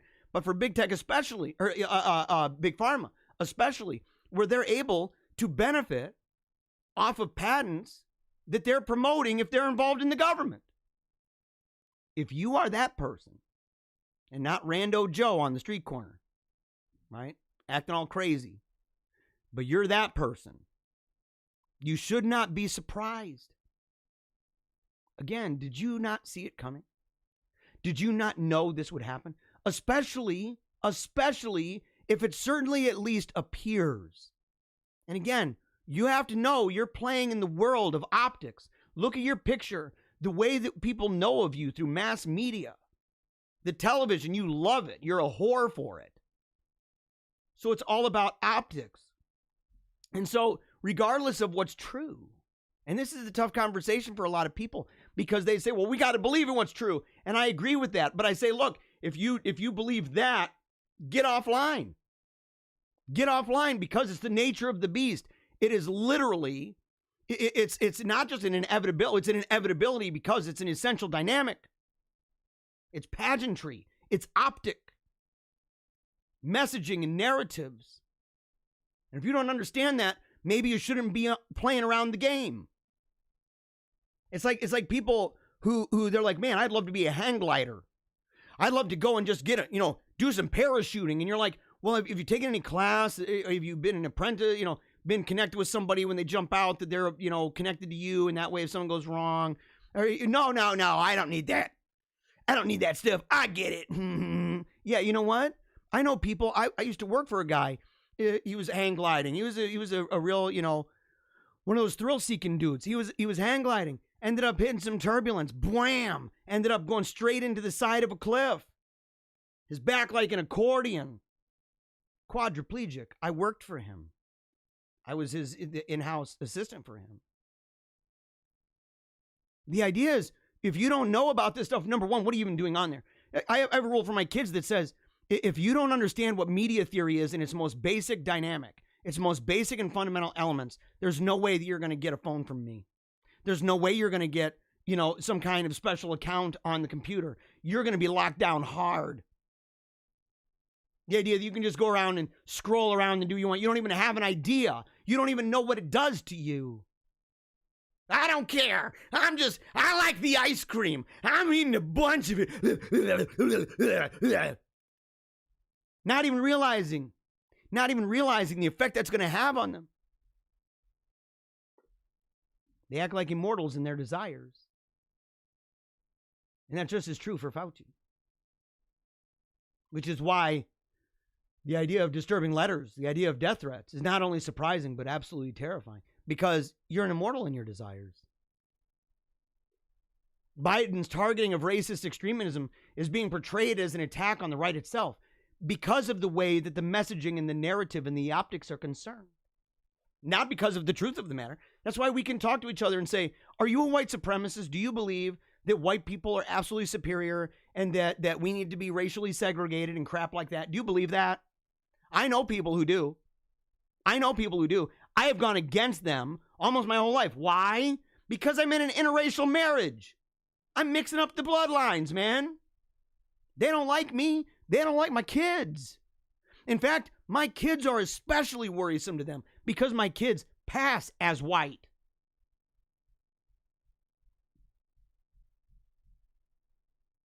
And so people sit there and say, well, it's racist extremism.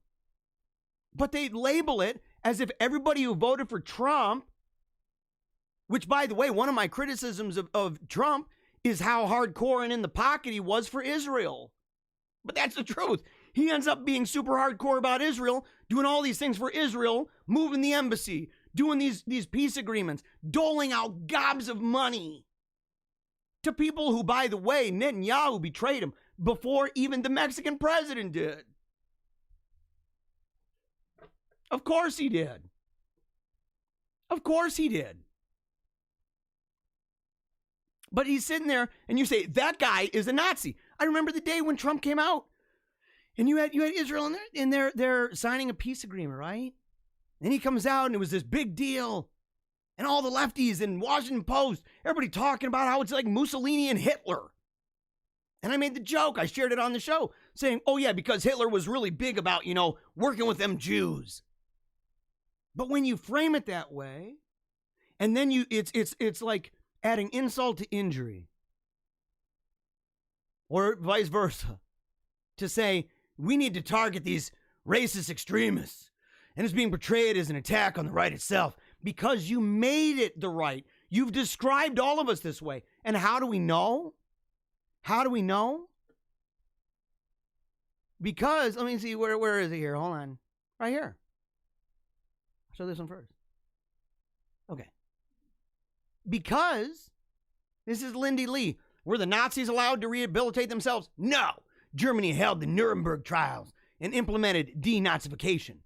There should be no book deals, TV gigs, plum jobs, etc. for any of Trump world. Do you see it?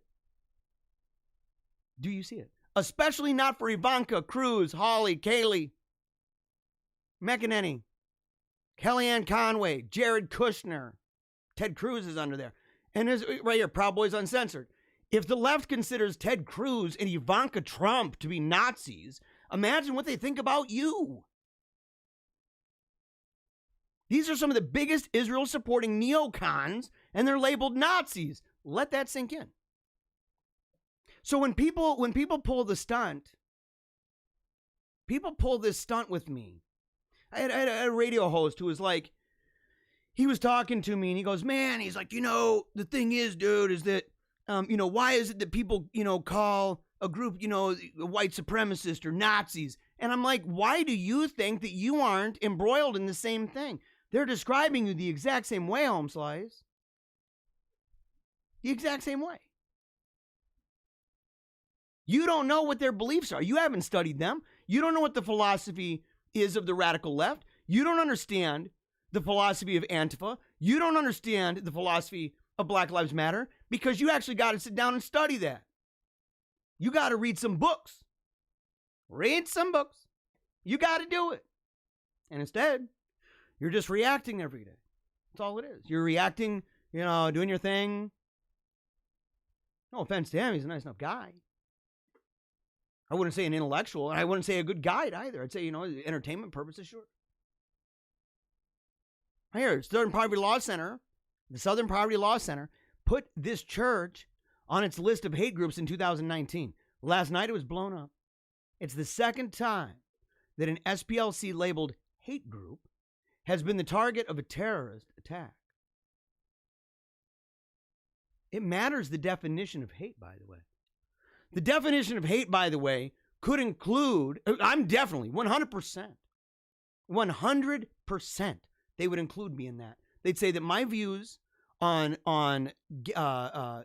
homosexuality, transgenderism, transsexualism, they would say that my views on those things, my views even regarding feminism, that my views on that are hateful to the degree that, the only reason I'm not on the list is because I'm not big enough for them to care. I know that's true. And I say, well, for what reason? Someone could say, well, why? For the same reason.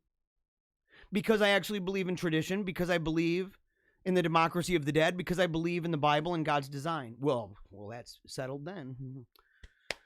Guess we're settled with that. The guy believes in the Trinitarian tradition. Good Lord. Definitely a hate monger. Maybe worthy of being bombed. Don't know. You think they're going to get in trouble for that, by the way? No. No more than they did the first time.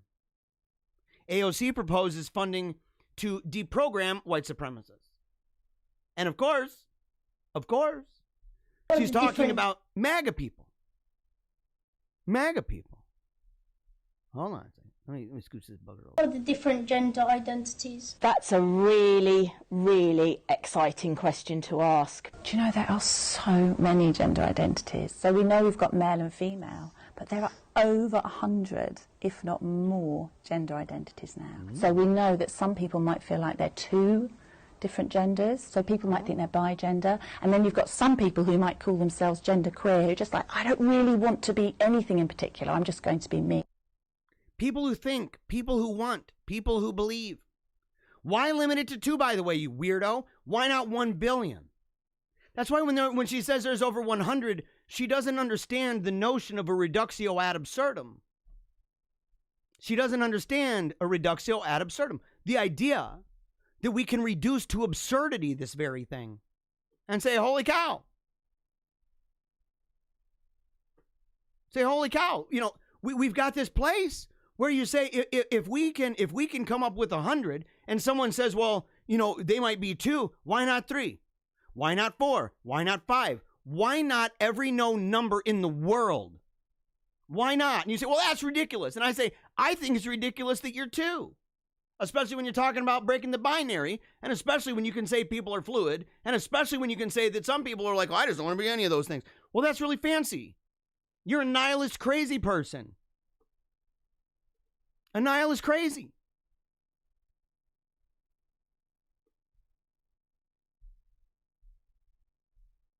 Yeah, I'm told here, dang dude, you're hitting deep keeps me in line with what's important. You're going to have to eventually read me to hear me. But I'm glad. I'm glad. And look, we got to deal with this. We've got to deal with the kind of stuff going on in the world, don't we? We cannot be aloof and unaware. We cannot be aloof and unaware. But we're going to be. And look at this. By the way, just the news. Parents shocked as Disney Plus blocks kids younger than 7 from watching racist Peter Pan and Dumbo. The Aristocats was hit too, reportedly because it has a Siamese cat character called Shungun. Oh, really? Wowzers. That sounds bad. Oh my gosh, I can't hardly contain myself and the rage that I get. Who is even thinking this crap? Who is that person? Who are these people? Who are they? Would you ever want to meet them? I would, if for no other reason than to karate chop them in the freaking neck. Say, what's wrong with you? Get out, man. Look, these places, by the way, Disney Plus, this is all about program. And look, this goes back a long way. Some normies might be like, well, it's just the news stuff. Dude, it's always been about control, man. What do you know and not know about Disney? About Walt?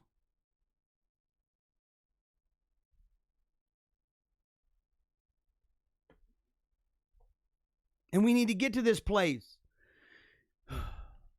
We need to get to this place where we're no longer relying on these people. Buy it up now. Buy the technology now. If you really care about watching Peter Pan, I like Peter Pan. Buy the book, by the way. If you like Dumbo, buy Dumbo. Get it while it's hot.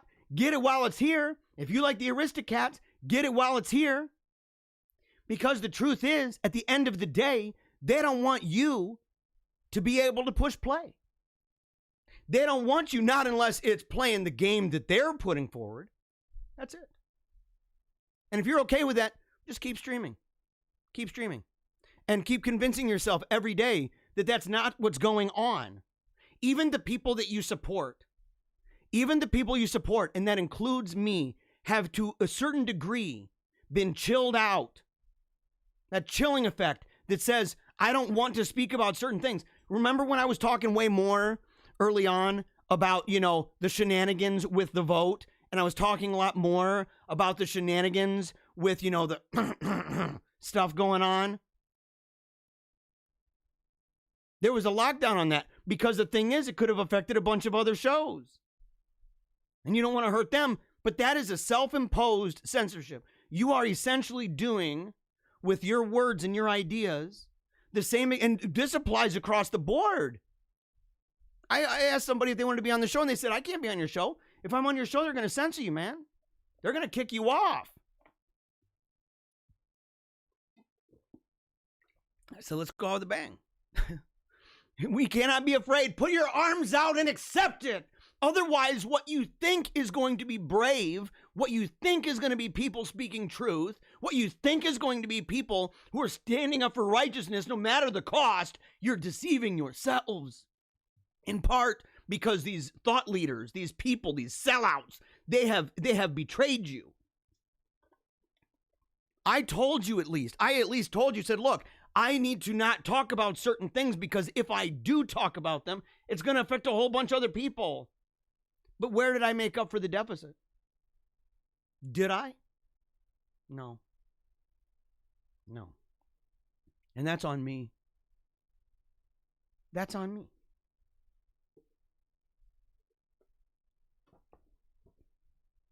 So I look at it. And I say, this is a tough deal. How do we get out of this? Is it even possible? Not when you've got situations like this. Not when you've got situations like this. We're at a place where the left is deaf, man. They're not going to listen. They are completely in a cult at this point. I love this meme. When you poop, it pee-pee. But when you pee-pee, it no poop. Everybody's, yeah! They don't care anymore. That's why yesterday I was telling you about the whole flag controversy. Kaepernick and them. They were so outraged. People on the left, they were so outraged. They were so outraged about the people dying under the Trump administration from COVID. And they were so upset. And they were mocking us for all the things that we do and the criticisms that we have of the kids not in the schools or of the cycles of the tests being done, you know, for COVID and stuff like that. They were critical of that. We had the data on our side. They were critical of our criticisms of the lockdown. They mocked us. They censored us. They banned us from this stuff. And these people, look, they just listened and they gobbled it up because the truth is the overwhelming majority of them don't have an original thought in their mind because the fact is the majority of people don't. And in a world of absolute politics that we're in right now, guess what happens? Guess what happens? The message from one unit affects them. The message from another unit affects the friend and enemy dynamic. So try to reason all day long. Try to reason all day long. Good luck. Maybe you can do it after a long period of time. Don't think about magic bullets, though.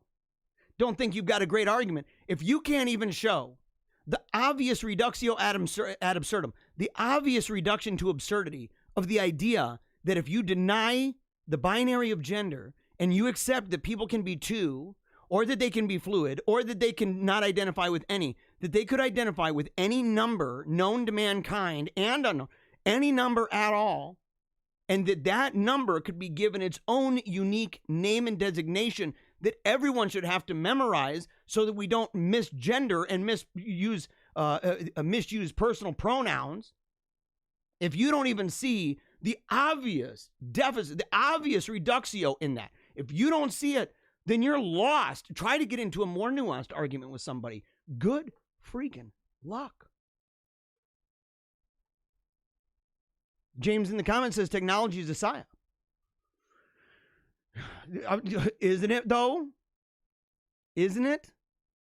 And that's why, look, I've admitted this too. I've said that even people like me, that we need to have it such that we know how to use the tools. And I've known how to do it. But I feel bad. Like, I know, for example, I was talking to somebody recently, and they said, you know, that a lot of these big name people, they really have to figure out a way to use their family, like, as tools. And that if they want to advance in that way, and I said that's one reason why I do not bring my kids until the very end of the show. And I don't have videos of me and my wife together going through all this stuff. I know people that do. And I'm not even saying that they're being so Machiavellian and all this, that they're being so sly with all of this. But there's a truth to it.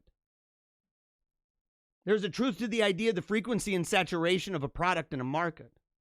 There's the idea of talking about things that play to the audience, that play into the ear tickling of the audience. It's one of the reasons from the beginning of the show, I hope you guys recognized it, that there were people who told me at the beginning, they said, you need to have it all Catholic all the time. In fact, I should have changed the name. And I knew that from a marketing perspective, that if I changed it to a name that was robustly and uniquely Catholic, that it would access a certain market and it would be a quick bang for the buck. But the truth is, that wouldn't reflect who I am. And that wouldn't reflect what I was hoping to do.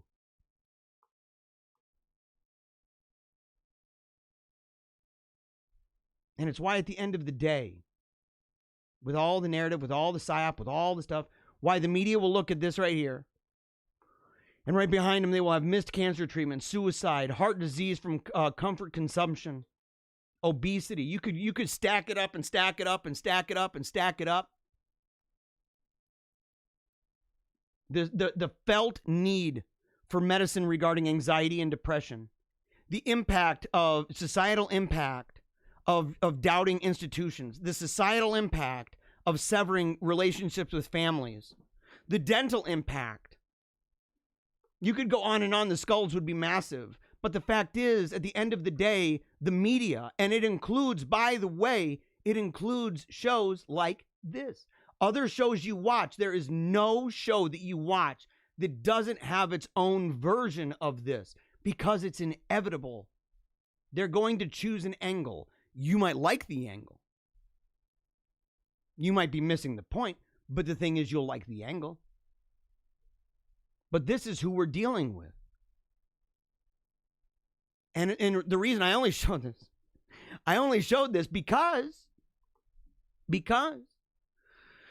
this guy is kind of the way, in my opinion, that the left operates. And even the right, okay, by the conservative right, a lot of the people in the conservative right, the idea of progress, the idea of rationalism, naturalism, progress, that very thing, right? Technocracy, the constant growth of technology, the war between man and nature, this sort of thing, the dominance of a market, in for no better choice of terms, in many ways, capitalism. That it's the idea that you can create these images and you can mold, people are malleable, cultures are malleable. It's one of the reasons why America is struggling the way it is. It believed that this is all malleable. It took a couple strange propositions. One of them being that we don't have to have any kind of covenantal relationship with the triune God as a nation.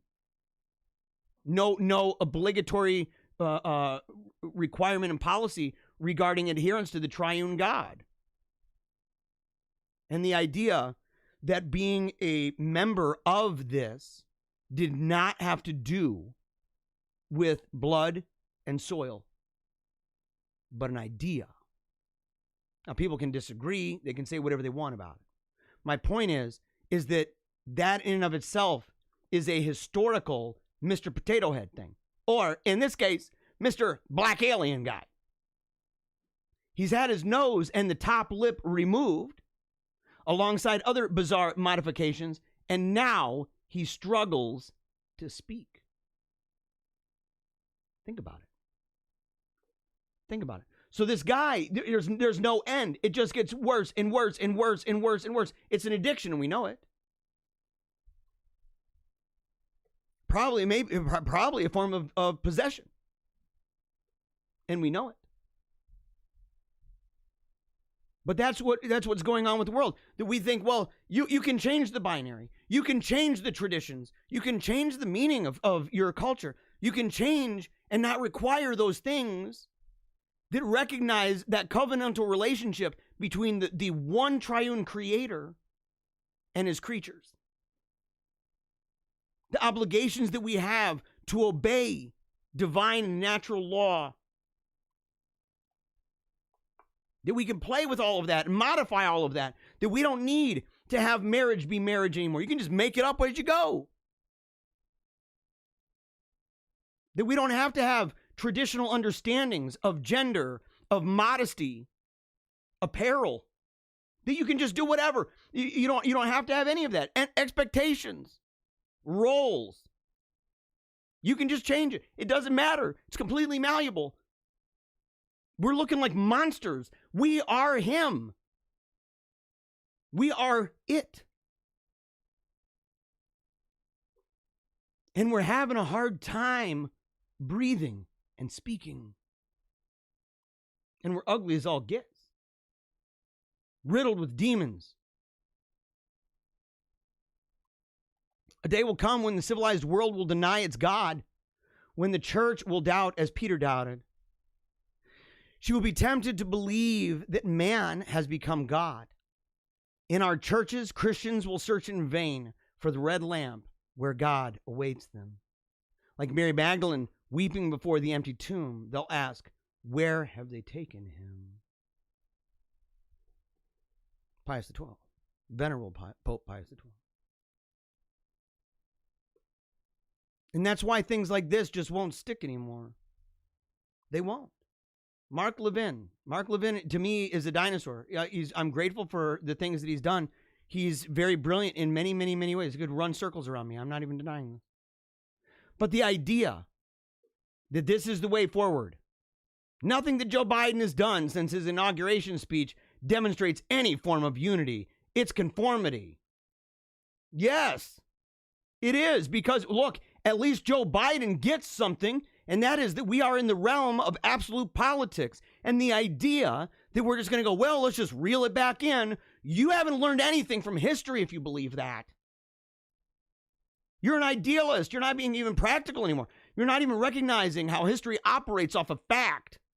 That action is based on what's available to history at the time. Fact. Harkening back to the ideal. Harkening back. No, that's great. That's great. And you believe that's going to work. The truth is, that's just like everybody else who's saying, well, you know, we got a political solution. Do we? The rapid leftward ratchet of conservative politics is absolutely guaranteed without an established church or hereditary monarchy. Think about it. Think about it. The leftward ratchet. Isn't it true, though? Because it's based on ideas and on mechanisms that are rooted in the ideas. Rationalist, naturalist, progressive. That's why. That's why. And we have to fight. So what are we going to do? Gab said, Christians were never meant to be normal. We've always been holy troublemakers. We've always been creators of uncertainty, agents of dimension that's incompatible with the status quo. We do not accept the world as it is, but we insist on the world becoming the way that God wants it to be. And the kingdom of God is different from the patterns of this world. Jacques Ellul. And that's why we're not apologizing. I love this. I will not apologize for New World evangelization. Here's the thing, though. Part of that, people can say, well, you know, you got to keep using the tools at your disposal. This is true. This is true. But like I said before, I think even with videos like this, we need to be more along the lines of St. Francis de Sales that sit there and said, I'm going to go into Geneva. I'm going to write those letters. They're going to kick me out of there. I'm going to come back in. They're going to threaten me. I'm going to come back in. They're going to banish me. And when I'm banished, I'm coming back in the form of a letter. We're spreading it around. If they say you can't do that, I'm coming in with a letter and we're putting it under the door. Within a matter of years, 40,000 people in Geneva returned to the Catholic Church. Period. That's the hotbed. That is central station for John Calvin.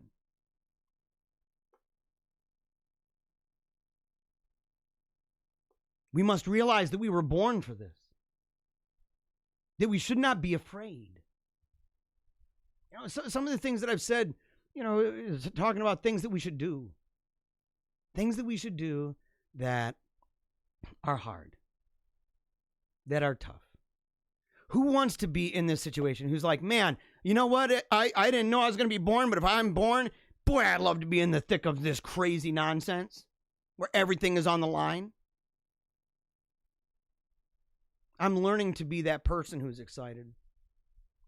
I'm learning to be that person who needs to be challenged, who needs to give it everything I've got.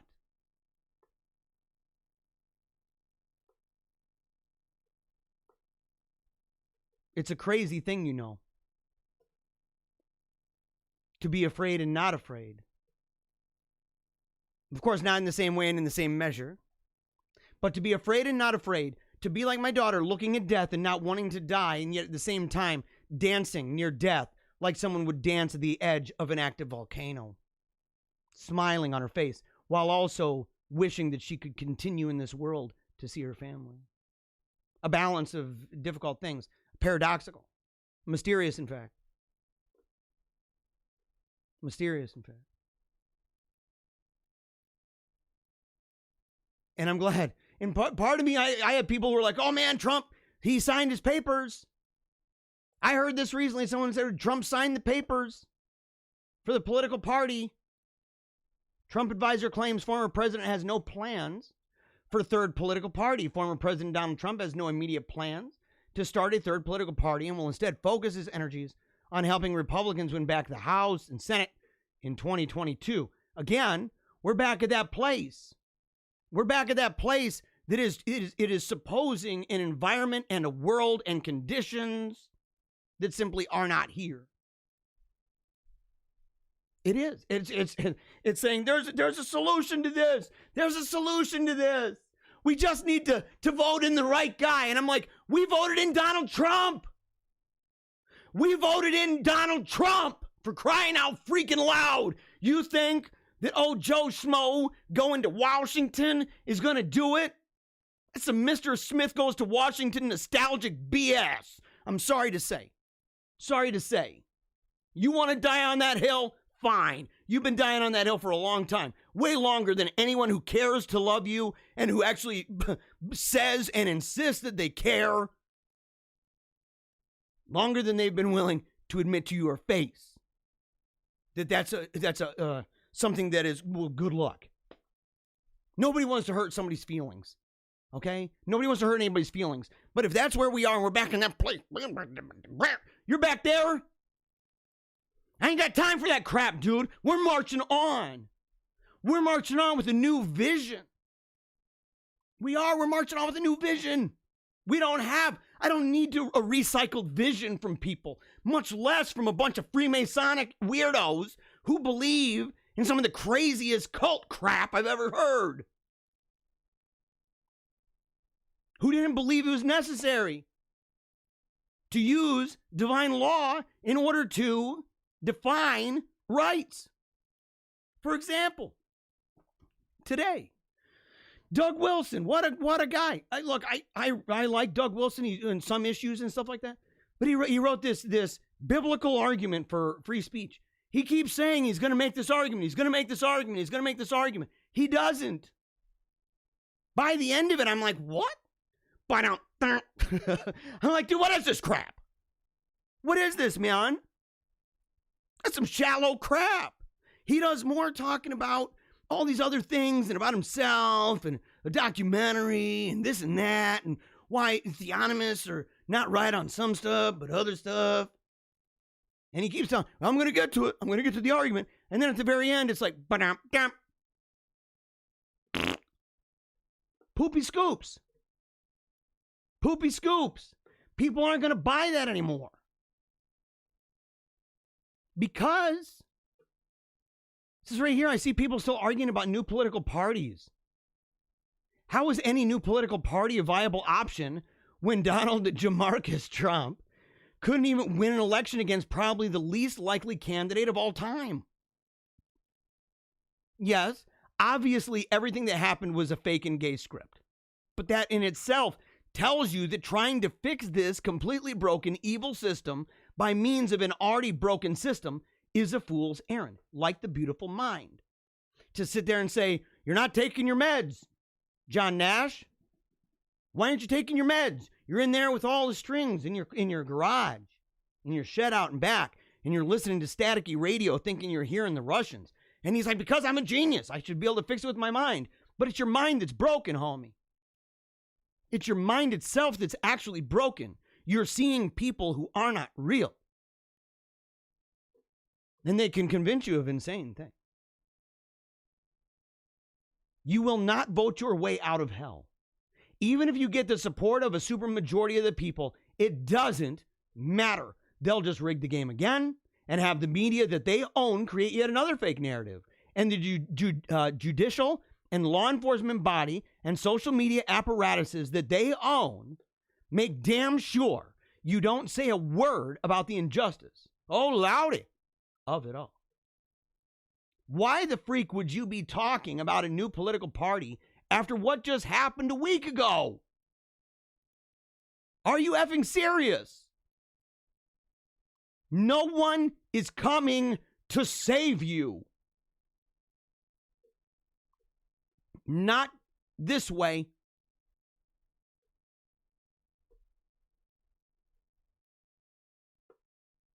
And you know what?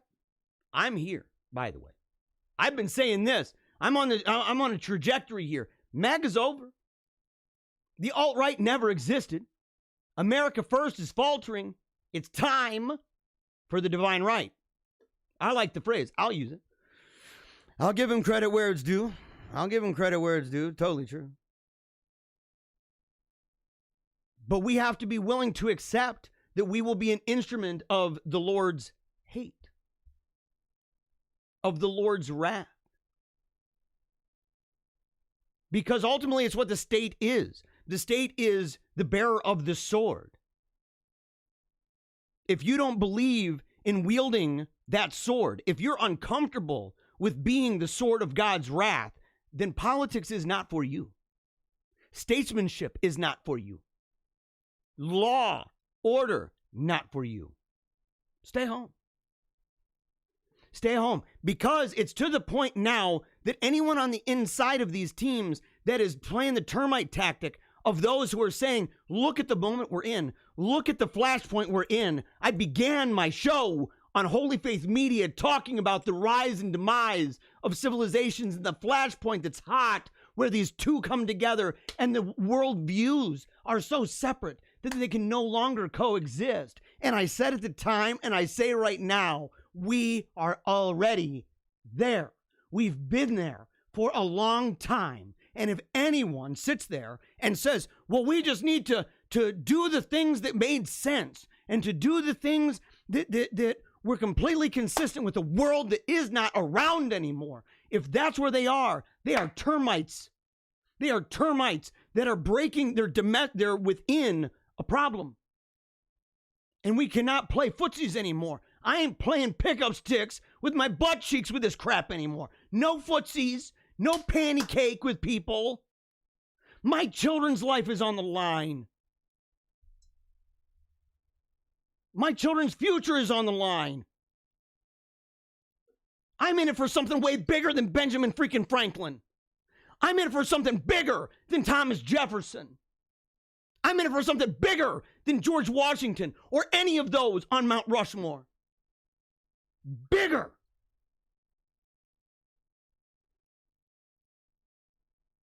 And I'm not meaning to say, again, that there's nothing to do with that. I'm saying that we have to have that vision because the fact is we are in a place where we can't play around, even with those who are typically on our side. I know that there are people who say, we need to unite, buddy. We need to unite. And I'm like, that's kind of true. We need the numbers. At the same time, I ain't playing around anymore. Let people know, say, you, and that idea of, well, you know, just hands off night watchman crap. I'm like, no. That right there's pussyfooting around. Pussyfooting politics. Ain't no thing with me. Look at where it got us. It got us in a world where people go, oh no, blasphemy all around you, Satanism all around you, pedophilia all around you, perversion all around you, kids losing their testicles, girls getting their breasts ripped out, church leaders playing into the same thing, molesting kids, molesting seminarians, school teachers. And what do? We just keep gobbling it up, and thinking that our broken tools are going to fix a broken system. And I say it's time for a crusade. Get your freaking sword. Get your shield. Put on that helmet and let's roll. And if you ain't rolling, back out. Back out and go start your little hippie commune somewhere else, man. We ain't taking this crap anymore. We ain't taking it anymore. Because it is all on the line. All of it. Every bit of it. It doesn't say, subject some things to Christ the Lord. Some things to Christ the King. But not, media. Some things to Christ the King. But not your ability to speak. Some things, but not your conscience. Some things. All things. All power. All authority. Right now. Right now. Dang, son. And I don't even care anymore. A time is coming when men will go mad, and when they see someone who's not mad, they'll attack him saying, you are mad. You are not like us. We're already here. What? So Jeremiah, so you're not going to continue doing the exact same thing. You're going to change it up. You're going to put your arms out and get hit. You're talking about this internet, social media death that's coming, right? Annihilation that says blowing me into a bazillion pieces, spreading me out all over the place to be at the front lines of everywhere. The world's going to think you're crazy. People they're not going to know your mission. They're not going to know what you're doing. And I'll say, but they're going to feel it more than ever. They're going to feel it more than ever because it's time to do the right thing. It's time to make those decisions that are really hard. And if you're not willing to make those decisions, I implore you, get on your knees and beg God's mercy. Beg the empowerment of the Holy Ghost to inspire you, to encourage you, embolden you. Because your kids, if not anything else, your children need you. They've needed you their whole lives. Our country has needed this moment right now for a very long time. And instead, all we did is we were nostalgic. We were nostalgic. We were wanting to just make sure that we pumped the brakes just enough that we had a little bit more time before flying over the edge into a big lake of fire.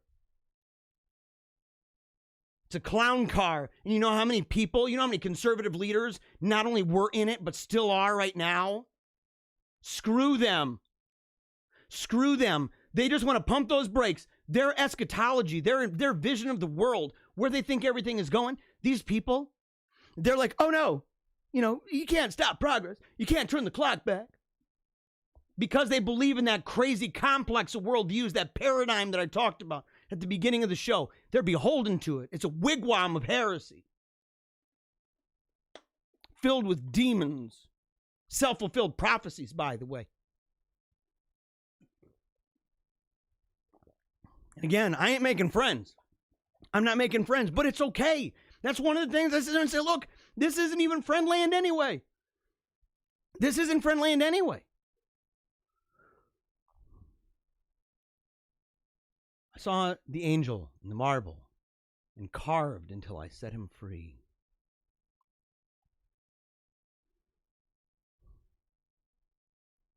Yes. That is where I am.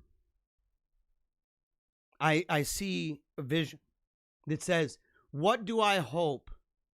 What do I believe in? What is the grand thing? What is the symbol? What is the idea that a people can come around and to rally around that's bigger than any of ourselves individually? Something bigger, something better than what's ever been before, something better and more sure than any of those systems and paradigms that failed. And my vision is what's on my wall. My vision is the mask of my daughter that she wore for radiation.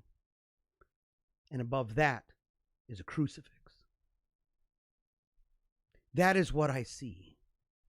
That is what drives me.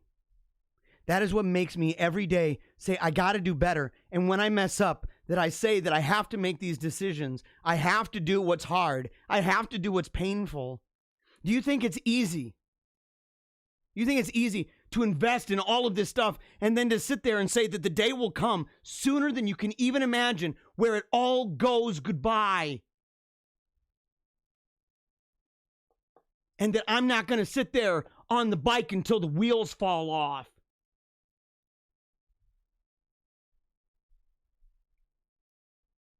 Because it's bigger. Because the vision is bigger. And because you got to carve. You got to break it down. You got to chisel away. Some of it's going to be big. Some of it's going to be real kind of really fine tuning. But that demands your attention and your dedication, your discipline even more. It demands everything you've got. Everything. It demands everything I've got. It demands my attention. It demands my time. It demands that I be the best person I can possibly be with the gifts and talents that God gave me. And can I do that by playing the cymbals? Can I do that by being the monkey on the screen, entertaining, enlightening, but a monkey nonetheless? What is the monument? What is it? With my show, with what I do, am I creating monuments like this? Ones that stand the test of time. They're going to end up getting discolored, but people will be able to walk by and see them season in and season out. They're going to be able to do that. How many do that with the digital mediums that I'm using? How many go back a year? How many even go back a month to see what I posted? How many people go back and watch old episodes? How many people do that? Does it actually matter? Or is it simply a blur? You can be a blur, or you can be that angel. And I'm done being a blur. I want to make that art like I showed yesterday. I want to make that art that comes alive. I want to make that art that shows that it's not just an image, but it's something that's living. If that means being local, who cares? If that means being a smaller fish in a small pond, who cares? It's okay. In fact, it's not just okay, it's best. You're not enticed and bewitched by the phony promises of Leviathan. You are not sacrificing anymore those precious things, those pearls, to the pigs. You're living. The first time I saw this, I'm in the last part here. I'm sorry we've gone over, but it's a long episode today. Just is what it is. Therefore, he who is prudent will keep silent in such a time, for it's an evil time. Amos 5:13. Amos 5:13. When I first read this, I thought about it, and I almost didn't use it. Because I thought, and I said, how can I be silent? How can I do that? Why is that in the Bible? And why an evil time? Is it an evil time now? Am I trying to be prudent? Am I being silent? And what does that mean? Do we just throw up our hands? What do? These are a lot of things to think about. It's all the more reason why I'm saying that not just for me, but other people to think through what's required of your life. Why did God make you? He didn't make you, like the wise friend of mine said. God didn't call you to be a narcissist.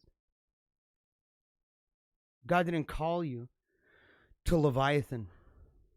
He did not call you to feed the Panopticon.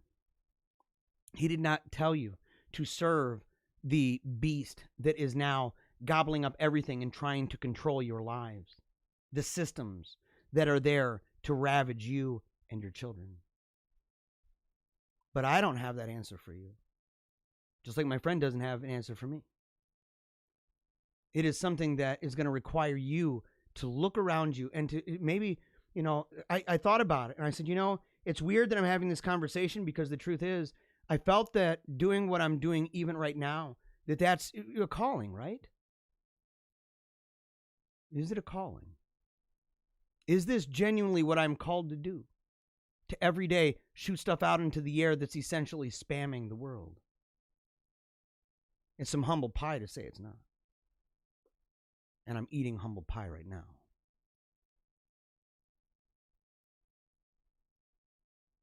I ended yesterday with this, and I'm ending with this now. By the way, I want to thank you guys. I want to thank all of you. People in the comments, I'm sorry I didn't talk about it more. People talking about Netanyahu being demonic, talking about bombing Syria on Christmas, one of the biggest Orthodox and Catholic areas in the Middle East. Talking about that we need to purge pestilence from our country, or that we're done as a nation. Somebody who said, I'm sorry, I don't get out much, but I'm simply not seeing this white supremacy all these folks are speaking about. So why is it follow the science when it comes to COVID, which they don't, but it doesn't all apparently apply as it comes to gender or abortion? Some people saying there was no notification for this.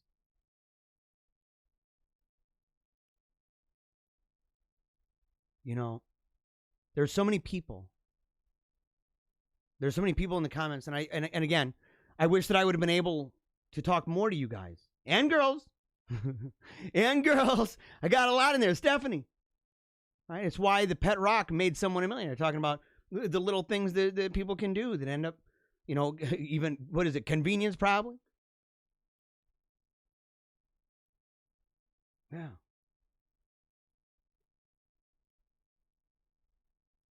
It's one of those things. It's one of those things. And by the way, I see the other comments by Stephanie. And she's talking to me. He talks about the entire subject, whatever it may be. He's genuine in his explanation. Whether we want to hear it or not, I got mad respect for the head of the wolf pack.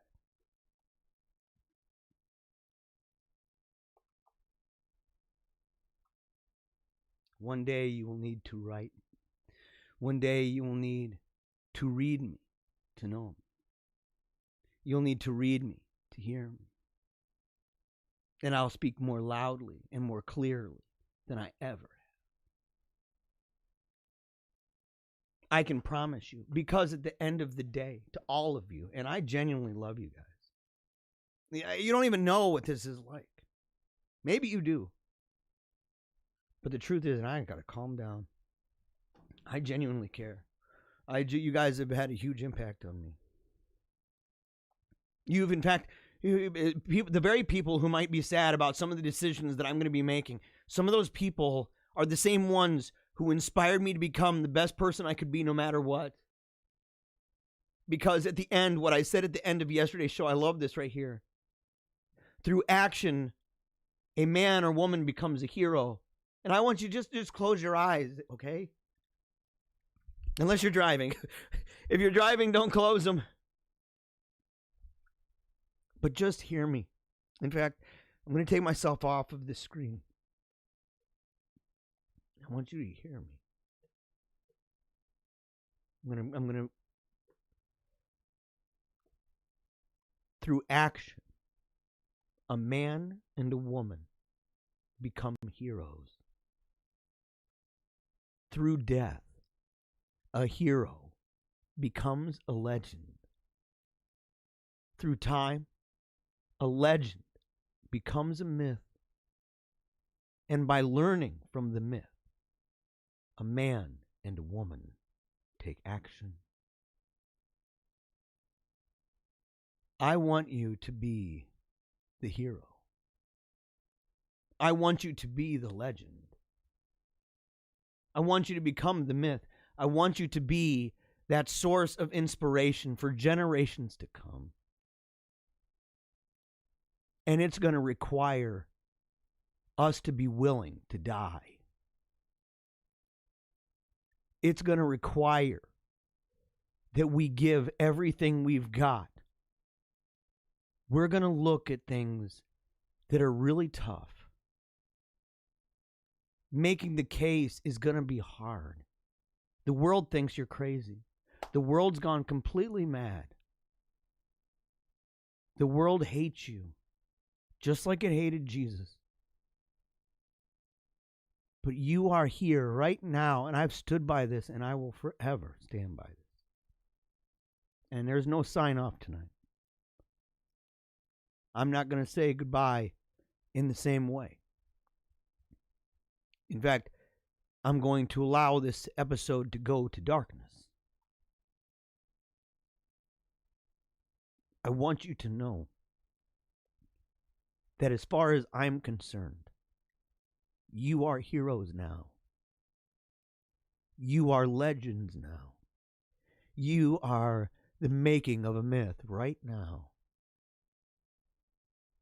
And you're bringing it. You've started. Maybe you've done it for a long time, but you're working so hard. And you just want to do the right thing.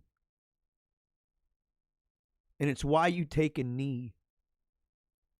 It's why you've been attracted to the idea of never give up, of keep on smiling, because you are in the thick of it. You're in the thick of this. And it's also why, even if it's hard, even if you're afraid, It's why you've said memento mori, and it's why I have to believe that at the end of the show, you salute me back. It's why I salute you. I genuinely love you guys. You've made me the best me. And I can only hope that I've done it for you. We've got a lot more to do. And the truth is, it's only just begun.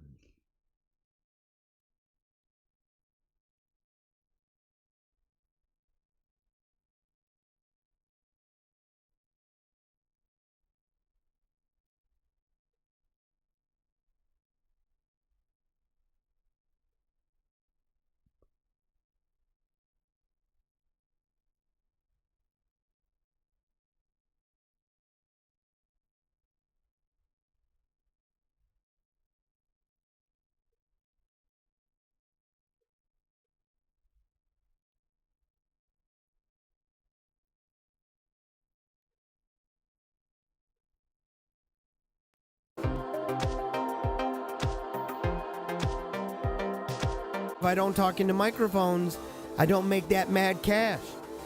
Making all that money. Making that mad loot, right? Mind control.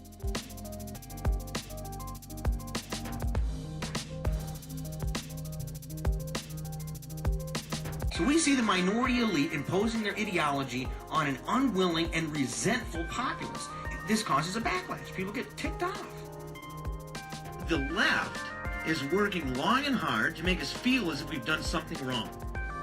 Worse yet, that we are the problem.